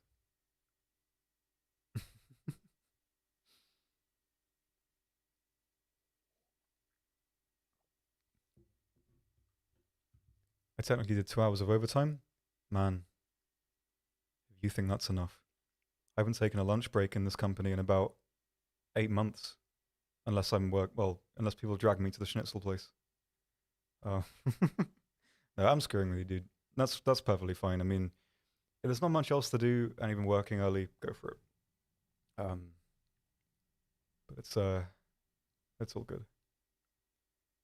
Um, Oxy, I play arcade in War Thunder. That was a very particular capitalization you got going on there. That's fine. I hope you enjoy it. I enjoy it from time to time as well, and that's good. I think someone's gonna clip the thing of me being weird and looking at the camera and doing stuff. It's gonna be put into a thing. Man, drag me to the schnitzel place sounds like a Tom Waits song. Very good. Man, you've got some good quips. I like this. Please hang out here more. I value your quips. Um, yep, exactly. There's no real start. It's just, you do the time, and as long as you get what you need to do done, no problem. Um, I don't know. I'm technically supervising you, so maybe I can enforce more time on you. Well, I won't do that, obviously, but yeah, just do what you got to do, finish the stuff, and it's pretty chill. Um, if I use the F-104 and die of an MiG-19 missile, is that considered being a noob? Not as like a blanket thing. I mean, the sweaties in the chat would probably say yes, but not really. I mean, I die to dumb stuff.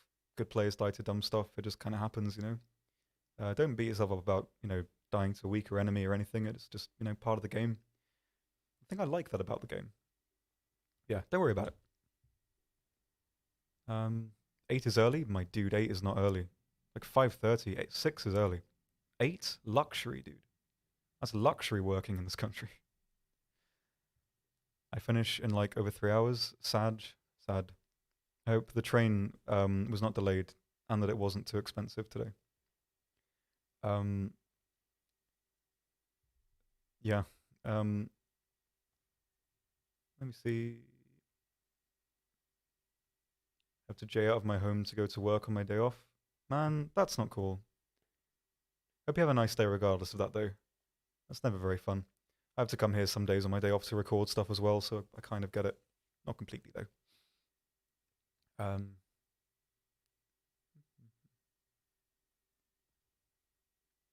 That's r/War Thunder every week. Yeah, I don't check it now, in case I see myself and panic. I don't know. As long as people have like harmless fun, whatever. Wait, what do you record? It's mostly just voiceover for various stuff that I do. I might as well use the setup here than use my like mic at home. So yeah, coming here to do it. I need to buy a harp and move somewhere that can fit a harp. Anyway, I will probably vacate soon. You work for Gaijin now? I've worked here for about 15 months, so quite a while. Yeah, I do lots of different bits and bobs, which is often quite fun. I like that. It's good that that's what I like about this job. Really, is that it's not too streamlined in the sense that you have one task and you do it. I have like 10 tasks that I can do when they need to be done, or if I want to really like focus on a project on one of them, I can do that, and I love that because it's like if I'm doing English translation fixes all day, that might burn me out. But then it's like, I don't need to do that right now to this extent. I can, improve some ads, speed up something else. Have a chat with some of the team about, maybe implementing something. And I think that's one of the best things about this job is that it allows you to be agile. I really, really like that. I think it's really good. Neat. Loved your War Thunder tier videos. Pinch them. Oh, nice. Do you want a video game company for YouTube? Very nice. Glad to hear. And I thank you. I appreciate that. I'm glad you like the videos. Thank you for coming to stop by as well. Can you look straight into the camera for 30 seconds? I'm not doing that because I know what will happen. I don't like the thing I'm thinking of. I thought of a jam donut when I said that. I don't know why I did that. And then I don't know why I said that out loud either, or followed it up with an explanation. I think I'm going to cut this thought short now. Tom, am I taking a nap? You certainly could. It's not impossible. I think you should do that. I task you with napping. Go ahead. Yes, Akula, we will. We have plans. We have plans. And they will be in motion soon. Ow. What, an 8-ball response? Yeah. It's just, my brain works in loops, and I sort of get stuck in one sometimes. It doesn't have many uses, apart from thinking about things sometimes. No, Mr. Man, nothing really burns me out at all. There's nothing I actively don't like doing. There are some quite repetitive tasks, but I quite like that. I think my brain just, I like cleaning, I think. So like, obviously, we handle CC emails, so it's like cleaning an inbox every day, and I like that, even though it appears the next day. It's just, I find it satisfying and it works, and I don't mind.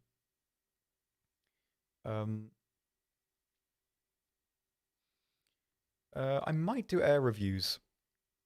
I think it's difficult because I think aircraft needs to be approached in terms of teaching about them in a different way. But I'd like to do it. I think I need to work out a lot before I do that, though, and like how I'd approach making the videos. But I would like to, for sure. Do you see yourself posting an update to the tier videos? Yes. I want to do like a kind of like 1 year later or 2 year later thing with them. And then once I've got all the tech trees done, I'd like to do that repeatedly as like a loop. When they kind of come out and then work on some other stuff. But I have ideas, I guess, but it's just, finding the time to make them happen. But I have a lot more to do. A lot more to do yet. Are you a good leader? Out of my element, I don't really have much of an active participation, I guess. But if it's like about a thing I know about, I don't really have much problem with it. But I wouldn't say I'm like a natural leader, but I think in the right situation, if I actually know what I'm doing, I can do okay.